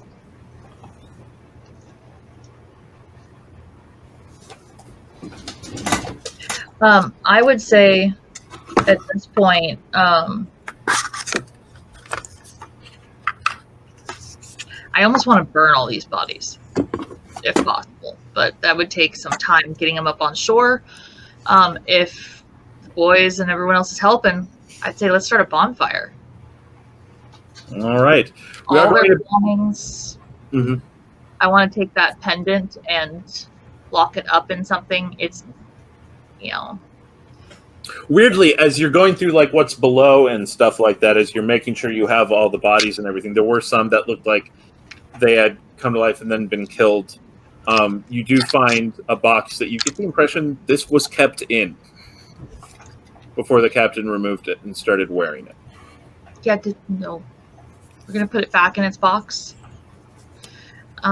Generally, at this point, Kristoff can be helping if you want to. I don't know if Smoke would be hiding this from you or not, but I'm going to be like, Kristoff, this thing is making, it's full of bad juju.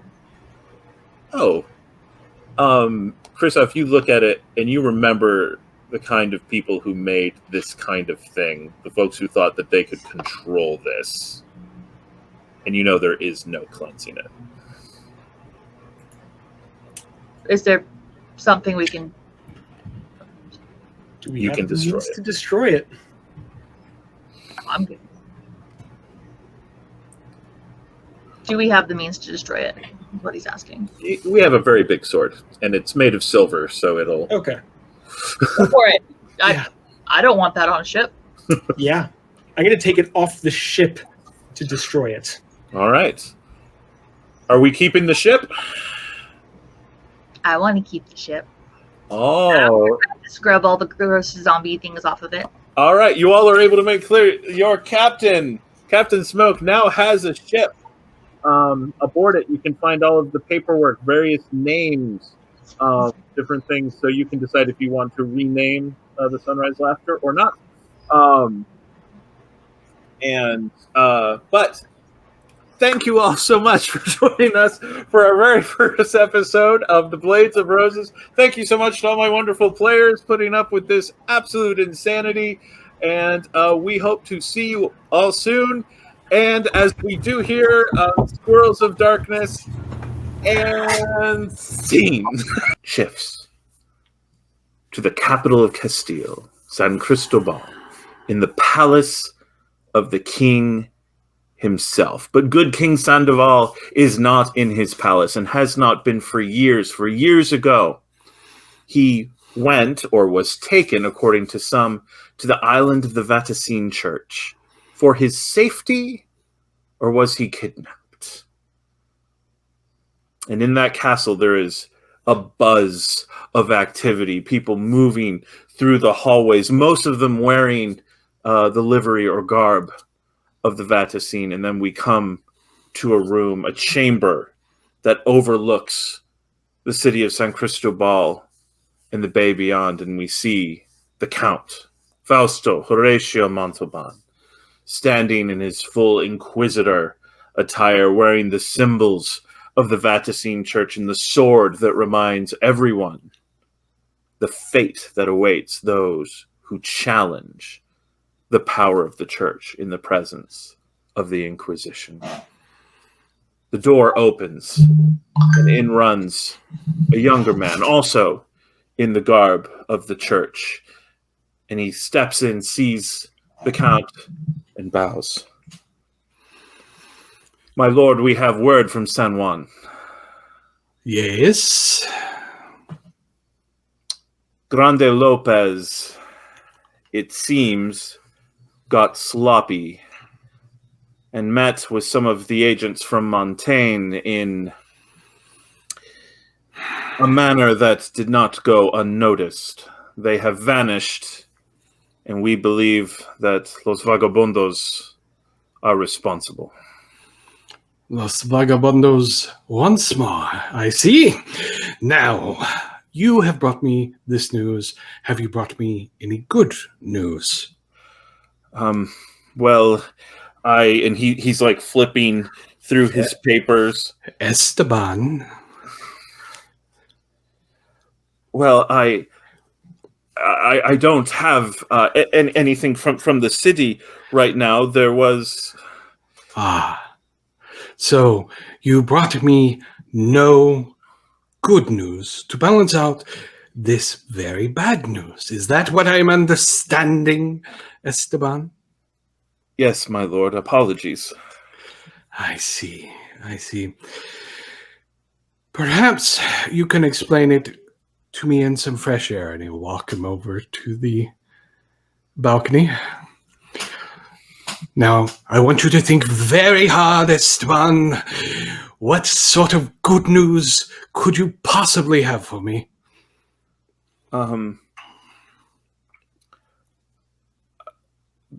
There was a ghoul attack in San Juan, sir, that was taken care of and handled by the Inquisition. They are seen as heroes. Excellent. That is good news. I think we should celebrate with a display. And he grabs him by the belt and flips him over the